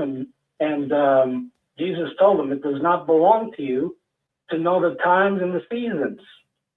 So I said in the talk, I said, look, if Jesus told that to his disciples back then, which were the 12 apostles and all those that followed him, then why would we think that the faithful and discreet slave today has all the answers, and that they are inspired and that they're not infallible? Because I was saying that kind of stuff, like I said, a lot of the elders are gathering in the back. Oh, sure, they would be. Yeah. So after that, I got off the stage, and before you knew it, right after the meeting, I was called into the back by the presiding overseer. And the first thing that comes out is, because I mentioned also in the talk, I mentioned that we were not going to be counting how many partakers were going to take, partake of the emblems, because it's not being published in the yearbook any longer. And then one of the first things that the presiding overseer said to me, he took another elder with him in the back, and he said, where'd you get that information from? And I said, I got it from the publications. I said, the society printed all this information, so I went and got my information from there. So that's mainly what the whole thing was about. So they took me in the back and questioned me, but they never said anything about me, being reproved or disfellowshipped or anything like that. All they did was leave the curtains open in the back room so that everybody could see that they were talking to me, and that was it. Isn't that something? Well, I'll tell you what, I'm proud of you, Orlando. I really, really am, because that takes a lot of guts. You knew darn well that what you were going to say was going to create some issues, but you get up there and said it anyways. Good for you. Good for you. Well, you're a good man, Orlando. Now listen, if you like to, I'm just thinking out loud here. We have a Sunday program, and it's on tomorrow. And if you'd like to come on, I mean, you're certainly welcome to come on and tell your story. We have a program tomorrow on Sunday at 2:00 tomorrow afternoon. It's called Ex-Jehovah's Witnesses Share Their Story of Being in the Watchtower. And if you'd like to come on, we all would like to hear your story. You think that would be possible? I can keep that in mind. Yes, that's possible. I'll see if I have free time. Yeah, because if you do, just come on for a half hour or so. But the telephone number, you're watching on YouTube, or you have the number, so you dialed in. So that's the number you dial into. So if you're around tomorrow at 2:00, dial that number and come in. We'd love to hear more from you. Okay. All right. I usually watch you all the time. It's just that I was just kind of had cold feet before calling. Well, you made a really good appearance tonight. You sounded like you're a real professional guy. It didn't bother you one bit to come on the 6th screen. So thank you for coming in. Sure, no problem. All right, you take care. All right, thank you, Orlando. Well, that's Orlando. He's down there in Florida. My goodness gracious, isn't it nice to hear new ones come in? We love to hear from new ones. That's what really makes our program kind of exciting. It really, really does. Boy, I'll tell you, friends, the more we talk about the Watchtower, the more we discuss and people call in, tell us what went on with them. Isn't it something? Isn't it really something that we all went along with this nefarious, fraudulent organization? And here we catch them lying in court even. This is boggling our minds. Yes, go ahead. You're on with us. Yes. Yeah. The Watchtower will win because of the other religions. So that's why they will win, because of the other religions. So, but it's kind of sad that they lie so badly in the court. So, but they will regain their money. Is this Grace? No. No. No, you always say Grace. No, You, no, well, I you, don't like to be. yeah, you have the same accent. You sound like her. Yeah, yeah, you do. But that's okay. Yeah. You don't have to say who you are. But that's good. So you must be from Europe at least, right? Yes, yeah, Yeah. yes. All right. Well, so you put you give them a win. You give the Watchtower a win. Wow, my goodness. Yeah, because of the other reasons, then they say the other reasons have to use theirs also. That's why. So the Norwegian don't like to open that can of worms. Oh yeah. Well, let's just sound. I hate to say it, but most people are here saying tonight that the Watchtower is going to win. So we'll see. Only time will tell. And it's really it's really hurtful, because it's so unfair. You don't mind if someone wins because justifiably so they're right, but the Watchtower is dead wrong. And if they win, it's going to really be very upsetting. They're not playing fair. Yeah. They do shun. Yeah. I wrote a letter to them that I don't like to be a Jehovah's Witness anymore. And so I like to try to phase out, but it didn't work. So I wrote a letter to them that I don't like to be a Jehovah's Witness. I don't like to be recognized as a Jehovah's Witness anymore. Of course, they announced it, and so I'm disfellowshipped. That's what I am. Yeah, and so, but now they keep in touch with me. They want me back again. They don't get me back. No. Good for you. The organization doesn't get me back. Well, good for you, sister. Well, I'm so glad you called in here tonight. I know I've heard you on here before, but thank you. Thank you for coming on and sharing some thoughts with us. We appreciate it. Yes, let's hope. We have to pray about it that he doesn't win. That he doesn't win. Yes. And it's really surprising to me that here you have the only religious organization on the planet that's Christian, according to them, and they're not even asking fellow Jehovah's Witnesses to pray for them in court. I mean, there's something wrong with that. And they say the Holy Spirit's with them. I mean, come on. How could it be? Oh, thank you, sister. That lawyer shame himself lying in the court as a lawyer. I don't know. I mean, that would bother me. Yeah, it's a shame. It's a shame. Well, sister, you made some good points. Thank you. Thank you for coming in tonight at 6. Have a good night and keep up the good work, Rick. Well, thank you. Okay, have a good night. Yeah, thank you. Bye-bye. Good. Well, let's go up to the Northern Peninsula of Michigan. I think that's our good friend. That's Ken, right? Yes. Yes. Thank you for taking my call, Mr. Farron. I've been listening with interest here. I just want to comment on this affecting other religions over there. Fact, when a religion goes and registers in another country, I don't care which country it is, it's a case-by-case basis. It has nothing to do with one religion or the other. That's for the most part, generally speaking. So that argument is negative on their part. And as far as the predictions, I'll predict that Watchtower Society is going to lose, but I don't think it's going to be the end of it over there. I think there's going to be still some, but even if they do win the case, there's going to be a bunch of go-arounds. But I'm hoping very much that they will lose. So I hope you're right, Ken. So I guess that's the comment for tonight. So Well, thank you, Ken. It's always good to hear from you. You're such a when you make a comment, everybody listens. You sound like a constitutional lawyer, Ken. Yeah, you do a great job. Thank you. well, I'm a constitutionalist, so Well, there you go. So I mean, but you should have went to law school because you would have been great.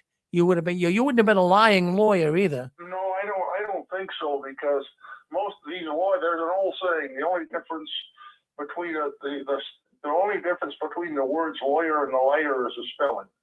No, I don't think I would want to be an attorney. I have a friend of mine who's a paralegal, and he said that he would not work for an attorney's office. So he worked till he retired. He worked as a librarian, a paralegal in the legal department as a librarian. Yeah, because you just want to And, didn't want to get caught up in their fraud. Yeah. yeah. So, well, okay. Well, thank you for taking my call, and God bless and be everybody. God bless and be with you all tonight. Thank you. And we're still trying to survive this cold weather here. It's trying to warm up a little bit now here. The weather's a little bit warmer, but it's been horribly cold for over 2 months here. Sub-zero, below abnormal weather, primarily due to the wind chills. It'll be 20 degrees like today. It was 20 degrees, and the wind chill brought it up to anywhere from 1 above to 6 below. Oh my goodness. Winter stinks, Ken. And then the older that we get, the worse it is. This winter up here, this is like the winters used to be when I was a kid. But for the last 20 years or so, it's been pretty good up here. But this is a killer winter. It is. In fact, the snow isn't melting. There's ice, there's snow, there's icicles. It's unbelievable. People are still plowing out from 2 weeks ago, and it's freezing cold. Yeah, up here, Marquette County got 5 feet more snow than it normally gets all winter. And Sault Ste. Marie has got 50% more snow. And over here in Escanaba, Delta County here, we got snow here and everything like that, but we had only a January warm-up, no January thaw. And all that happened is the snow just settled. And we're primarily getting lake effect snow. And we haven't had any major snowstorms lately, thank goodness. But there's been dustings of snow, so. But the weather has been very abnormal compared to what it is here. Well, right now I got my cell phone here, and it's right here where I live, and it's showing here 6 degrees and windy, and it's got high wind warning. So we're down below zero with the wind. In fact, they're talking it could go as below as 25, 30 below with the wind chill. It's cold, Ken. Well, thank you for checking in. Yeah, I'm sorry to hear that. So, okay, well, good night, everybody there, and thanks for taking my call, and God bless and be with you. Anytime, Ken. Thank you. Well, there you go. That's Ken. Thank you. That's Ken from the Northern Peninsula. I'll tell you what, that's a cold place. I'll tell you, Michigan's a cold place. I was out there. The Midwest is cold. The Midwest generally is colder than here. I've spent many times in Chicago in the winter. It's freezing. But anywhere in the northern states is cold. But, you say, well, why do we put up with it? Why? I had people saying that today. Well, because we get 3 seasons that are the best. I mean, summers here in New England are beautiful. Generally not too humid, in the 80s, sometimes even the 90s, but mostly the 70s and 80s. And it's a beautiful place. The falls are beautiful. The springs are beautiful. But the winter, oh my goodness, they're brutal. They're brutal. But it goes away. It goes away. Now, here it is it's February 7th. So, another month, I'd say about 2.5 months, and we'll start looking pretty good. And we can get through that. Well, anyways, you're on the 6 screens of the Watchtower conference calls. We call them. That's what we started off with. But now we have programs. We got upwards of 15 different programs that we do here on the 6 screens. We do have Sunday programming tomorrow. Now, on Sunday, we get into the scriptures. Now, we don't discuss scriptures. We don't preach on Saturday night, but on Sunday, a lot of people have left the Watchtower. I shouldn't say a lot, but about 20% of people who leave the Watchtower leave on theological issues. They have a bone to pick with the Watchtower Bible interpretations and Bible doctrine. So tomorrow we talk somewhat about that.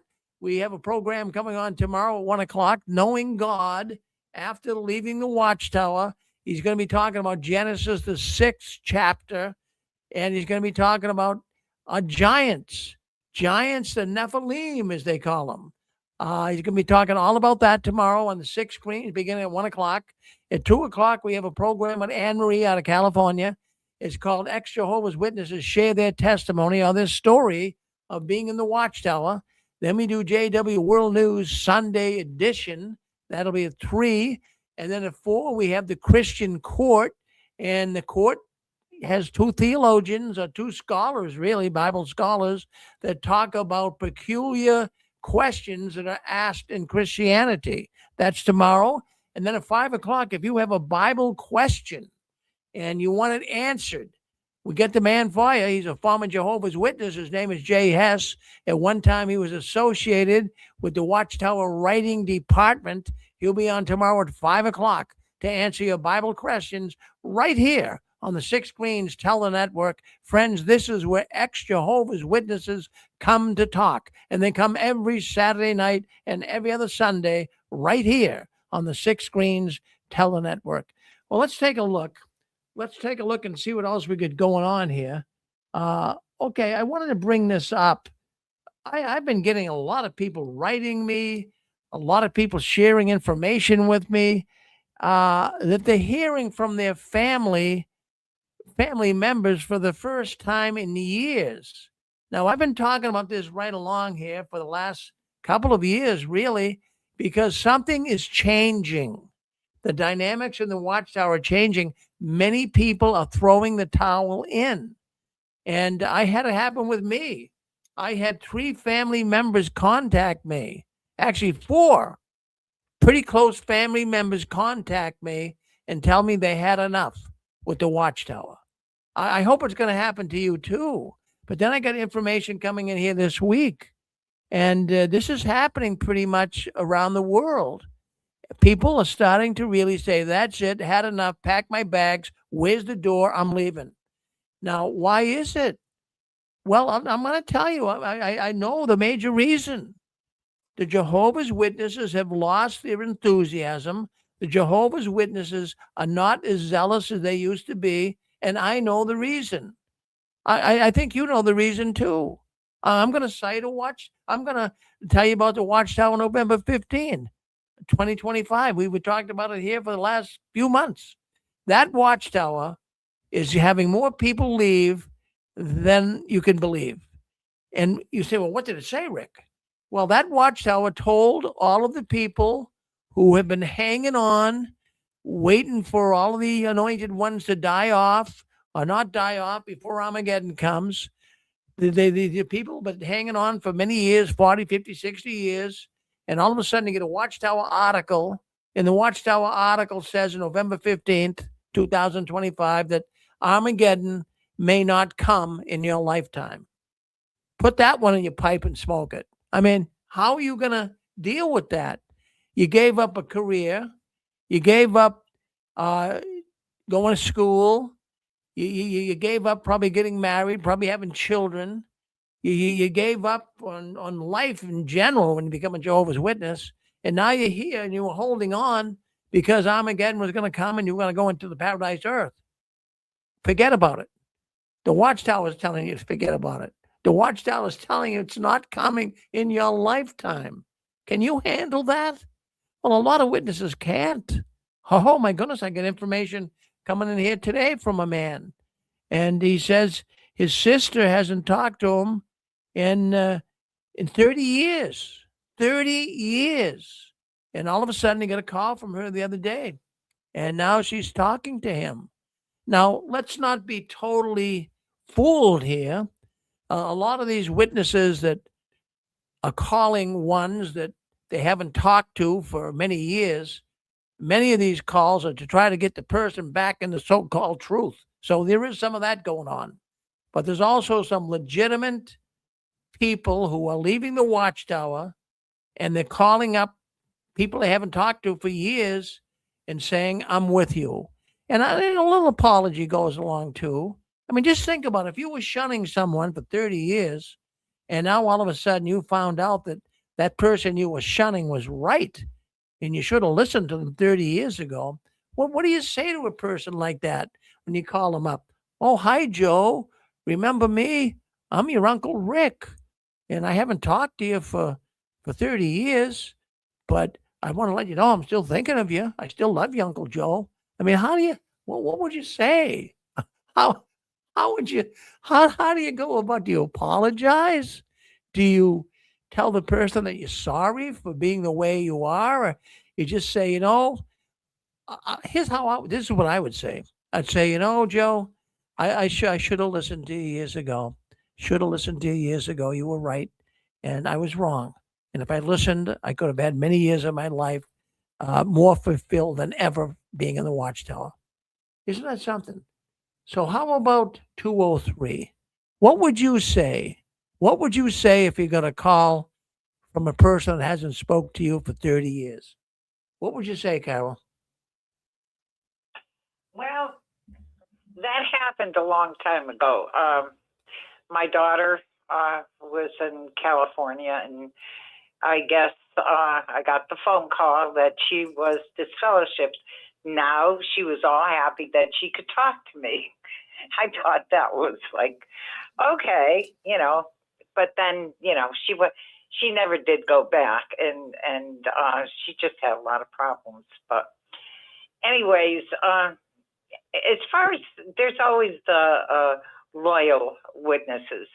It doesn't matter what the Watchtower says.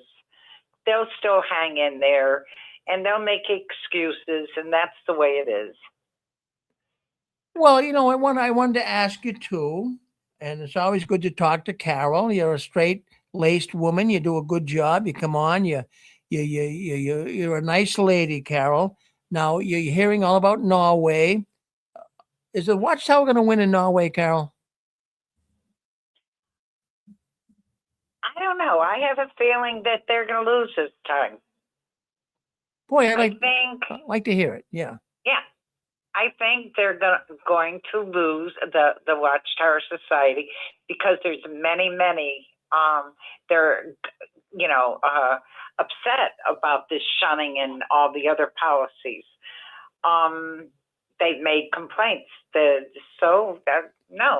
think the Watchtower is in for a rude awakening. Well, there you go. So we got seven that think the Watchtower is gonna lose, and we got 5 now that think they're gonna win. Well, that's interesting. Well, thank you, Carol. So what else is going on? What else was on your mind? I just wanted to tell you that being in Connecticut now is 2 degrees, freezing. It is so cold out there. And got snow yesterday, getting tired of getting plowed out.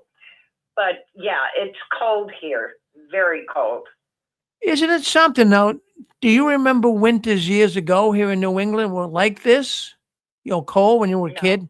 You don't remember this ever being? No? We used to, I've got 2 feet of snow plus in my yard. Yeah. And I've got a long driveway, and let me tell you, it's very cold, and tomorrow is supposed to be worse. We're supposed to go down to possibly 35 degrees below. Yeah. Now,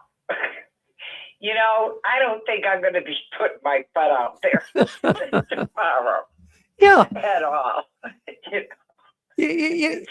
Well, I'll tell you, Carol. In fact, I've been telling Susan here, my wife, this as I drive around during the day, and you see these kids getting out of high school, and here it is, 10 degrees, 20 degrees, 15, wind blowing, and they're wearing a T-shirt.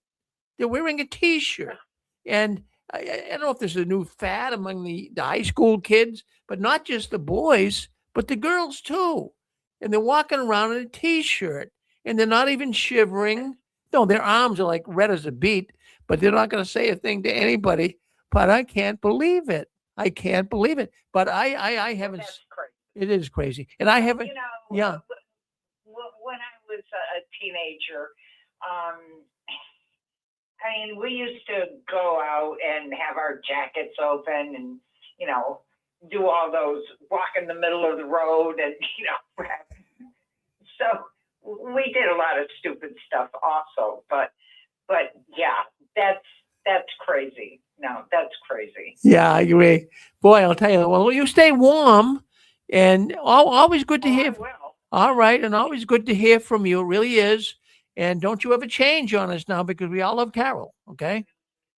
Oh, you have a wonderful evening, And hopefully I can get in on the show tomorrow if I don't forget. Yeah, check us out if nothing else. Get a little candle burning and light a little fire in the fireplace if you got one, and just put a little heating. Nope, Yeah, don't have that. yeah. Well, you just stay warm My and electric blanket. well, put the electric blanket around you and come into the Six Queens tomorrow. Thank you, Carol, very much for calling me. All right. Well, Okay, you take care. I sure will. Thank you. Well, there it is, friends. I mean, we got a really good community here. This is we have more than an audience, and we have a community.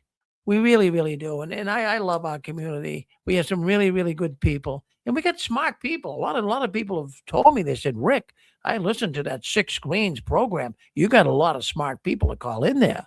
Well, don't think I appreciate that. And I got real friends here on the Six Screens, way more friends than I ever had on the Watchtower. But anyways, folks, I want to tell you all I appreciate you coming in tonight. Rick, I just had something to say about that Norway thing. I think they're gonna lose. If not now, I think in the future they were gonna fixing to lose. Wow, Dallas. So that moves up the voting here. So we got what's it now? 7 saying they're gonna win. And we got 7 they're gonna lose. 6 they're gonna lose. So we got one more win saying they're gonna it's close. It's very, very close, Dallas. So how are you? Dallas, where do you live? North Carolina. So is it cold down there tonight or what? I think it was up to 40 today, but it's fixing to go down to about 18.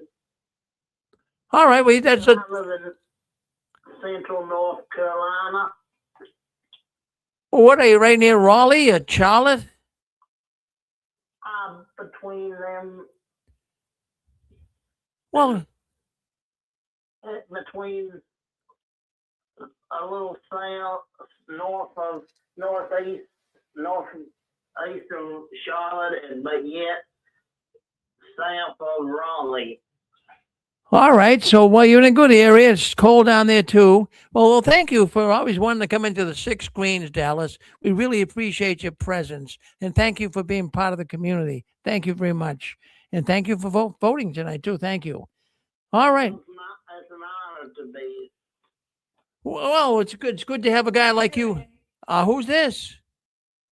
This is Nicole. Hi, Nicole. What do you think, Nicole?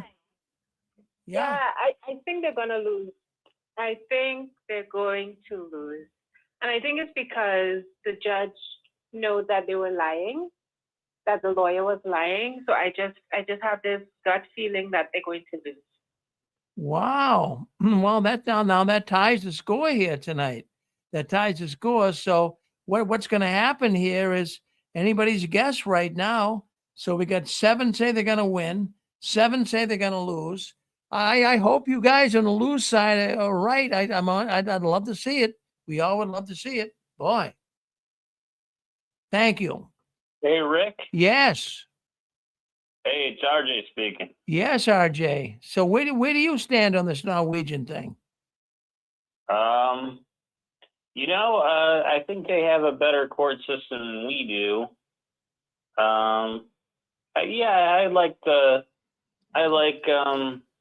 I don't like the Watchtower's chances. You think they're gonna win? I think Watchtower's going to lose. You think so? Yeah. Oh, okay. But So I don't really know all the details. Wow. Well, there we go. I kind of go with I don't really follow all the news on that. I kind of think like you gotta, as long as we understand it, that's the progress we make. Well, I'll tell you now, that brings the thoughts to the losing side, which I like. It just makes me very happy. So we have more people. Like, have you ever heard of the 100 monkey effect? No, tell me about that. Well, basically, if a monkey learns how to do something, monkeys in other areas that had no contact at all with the other monkeys, they start doing that too. So what do they attribute that to?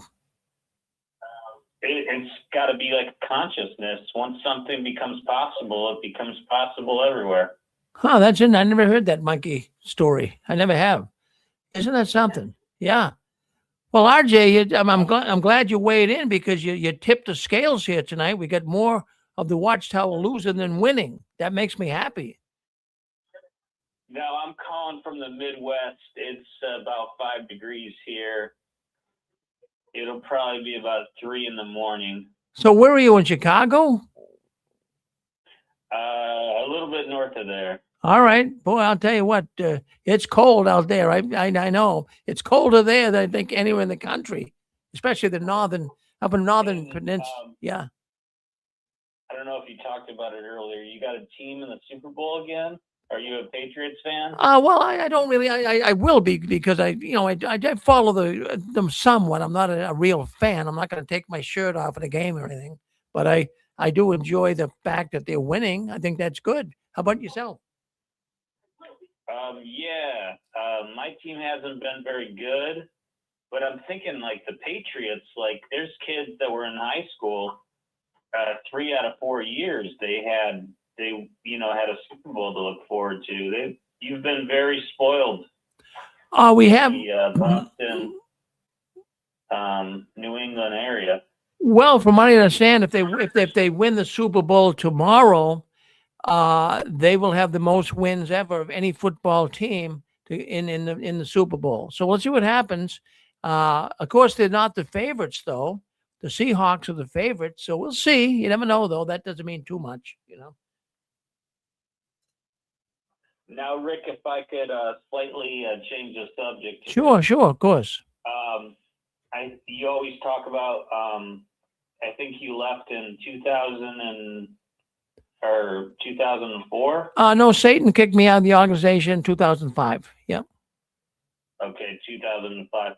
Now, when I was in college, it was always like an adjustment, like when you have your classes from the prior semester. If you took classes like a week later, you have your whole new set of classes. Right. It was always hard to adjust on that. Like, you're studying English lit, and then now you got business marketing or whatever. But you didn't always have your last classes out of your system. What was like the main difference from being like a devout witness to being an activist on Facebook or on YouTube and everything else? What was like the biggest adjustment? Well, what I think of it as being like another life. It's just like I had 2 lives. That was a different world I was in. It really was. It's like that was another life I had. It's like I had 2 different lives on this planet. One was being a Jehovah's Witness. The other was not being one. But I tell you what, RJ, I feel a lot better not being one. It is just wonderful. Life is so much easier being a normal person and not being in a cult. It's so much easier, Now, like, were you faded out before that, or well, parts you hung on to? well, what happened is, I began to become like a PMO. And I was a PMO, in other words, physically and mentally out. I was going to the meetings and didn't want to disrupt the family members and all of that. So I probably went along for about 3 years being a PMO. And then at some point I said, enough of this. I couldn't live like that. I said, you gotta pee or get off the pot. So I said, that's it. I'm done. I'm throwing the towel in. Yep, that's it. And my exit story was, I wasn't really a female. The last couple months were rough, but I kind of just accepted that my circumstances being a witness was not good, and there was better things that I could do, and it was time to leave. But I didn't disavow like their whole belief systems right away. Well, it's hard. When I first started hearing, some of the things they were involved in, Johannes Grieber, the United Nations, Malawi, some of this stuff. I didn't believe it at first. I suppose it's the very thing we talk about on the 6 screens every Saturday night, and how the witnesses don't believe a thing, because I thought this was all being made up. But then as I dug a little deeper and see, one flaw leads to another flaw. So you see one little thing that's wrong. Then I started digging a little more and saw another thing that's wrong. And then it leads you to say, that's it, man. This is crazy stuff going on. So, but you got to see that first little flaw. That's what gets people moving in the right direction. Yeah, I left and I kind of just faded away and did my own thing. And then like 9 months or a year later, I watched they had the 80s documentary Witnesses of Jehovah. Right. I don't know if you ever talked to anybody that helped make the film or was part of it. I did, yeah. But, I watched that and it was done really professionally and really cool. It was kind of done in an unsolved mysteries type way. Yeah. And then, they hit all the points. They talk about Johannes Grieber and they talk about Beth Serene. Oh yeah, no, that was a wonderful film. Points. Wonderful film, brought a lot of people out. No, I knew a number of people that were in that film. Joan Setner, and how they were protesting up there in Brooklyn, and a number of people. I used to go down to the Witnesses Now for Jesus convention in Pennsylvania. And a lot of those people at that convention, most of them, in fact, were ex-witnesses, but a lot of those people were in that movie. Yes. And there was another video that popped up. It was a Canadian production, and it was like children of the Watchtower. It was from like 1994-ish, I think. Yeah, I never saw that one. I never. But yeah, it's on there. I wish I knew the exact name of it, but it was like Children of the Watchtower or something like that. Yeah. Well, there's more and more films coming out. There's a film, in fact, that's being produced right. In fact, it's being put together right now and being sold to whether it be Netflix or wherever. It was a movie film that we had a convention up here, an ex-Jehovah's Witness convention back in August. And there was a movie crew from Spain that was doing a full-length movie documentary on the witnesses. And I talked to the man the other day who was one of the producers, and they're getting ready now. They're trying to sell it. They're looking for the right people to purchase it, but they have approached evidently Netflix, and there's some interest there from what I gather. So it's only a matter of time that film is going to be out, and it's going to be good. Yeah, there's so much good content out there. There was a witness podcast. Nobody told us to do this. Yeah. Well, RJ, the good thing is it's so much different than really when I started 20 years ago. This is like a different ball game. We couldn't get any points on the scoreboard 20 years ago. There was only a handful of us activists, but now we got the troops. The cavalry has moved in. We got all these people on YouTube, all these people on Facebook, all these Facebook groups. I feel really great to have so many apostate friends and people exposing the Watchtower. This is amazing. We're starting to get some points on the scoreboard, Definitely. And I like you saying that, because that's points on the scoreboard doesn't mean like a final victory, but you're getting somewhere. You're seeing some results. Yes. Well, RJ, you're a good guy. You're very articulate, by the way. You got a good radio voice. You really do. You got a good voice. Anyone ever tell you that? I have heard that before. Yeah, no, you got a lot of resonance in your voice, and that's what you need. Is you're nice and clear. When you speak here on the 6 screens, you're nice and clear. So we appreciate you coming on talking, RJ. Thank you. Thank you for calling in. Thanks for having me on, Rick. Well, you're a good man, RJ. Keep moving forward. All right, I'll talk to you next week. Thank you. Well, there you have it, friends. We're coming to the end of the program. Actually, now we're more. We had a number of people call in tonight wondering, is the Watchtower going to win in Norway or are they going to lose? Well, it started off, most of us thought that the Watchtower is going to win, which we didn't like, but we just tipped the scale, and we just tipped the scale. Well, now we have 8 that say the Watchtower is going to lose. We have 7 that say the Watchtower is going to win. Make it 9. You want to make it 9, Rick? You want to make it 9? Who's this? Who is? This is Eric. I don't think there's any way that they're going to win. You do feel that, Eric, huh? Yeah, because the thing is that Watchtower's time is just it's not going forward anymore, and times are changing. Governments are changing. Things are changing. They're talking about great resets, and I know we've heard this before and stuff.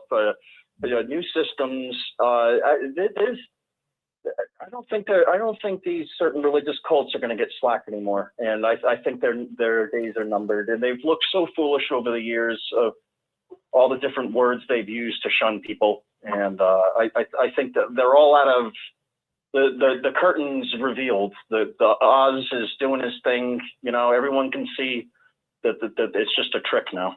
Yeah, of course not the members, but I think their days are numbered. But that's my opinion. Thanks. Well, no, but hey, listen, I respect your opinion, Eric. I really, really do. So, boy, that makes me feel good to see that we now have 9 people. So the wins are outnumbered here. So we now have 9 people that have called in tonight, feeling the Watchtower is going to lose. Well, I just hope they're so right, because I would love to see that happen. They're going to lose anyways. No matter what happens, they lost. They have lost. People now are getting to know how evil and destructive the Watchtower organization is. Well, friends, I want you to keep staying. Yeah, one more thought. Go ahead. You're on with us. Yeah. Hey, Rick, you got to make that 10, because I think the Watchtower is definitely going to lose.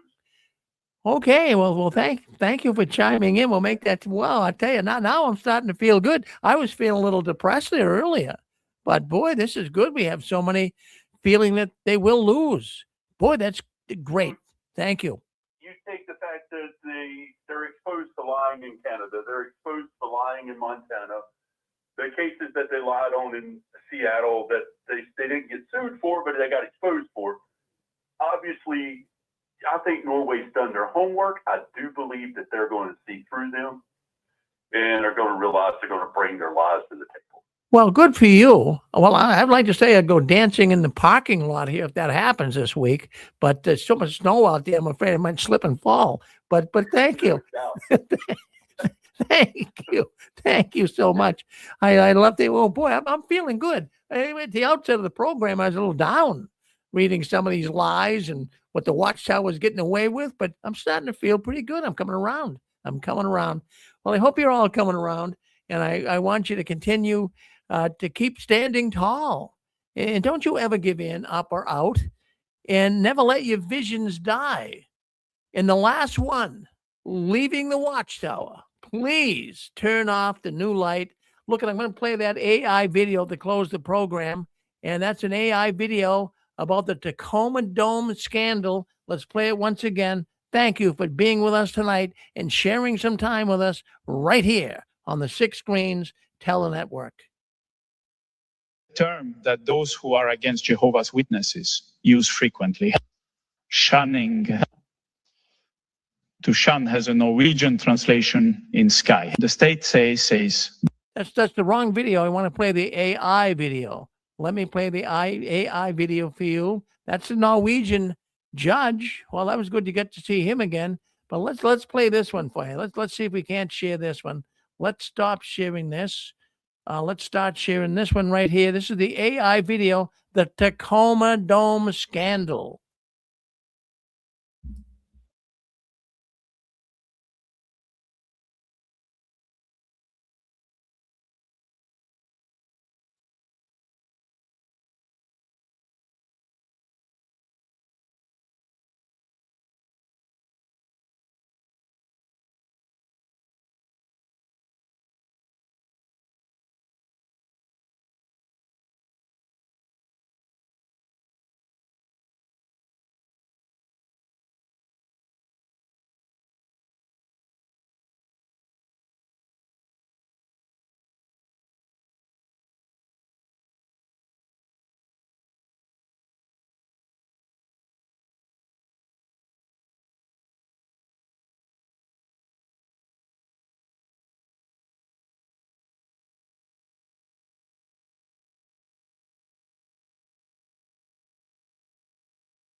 Sorry, you only got the audio on that, but I'm going to put up on my Facebook page. You'll see it on YouTube.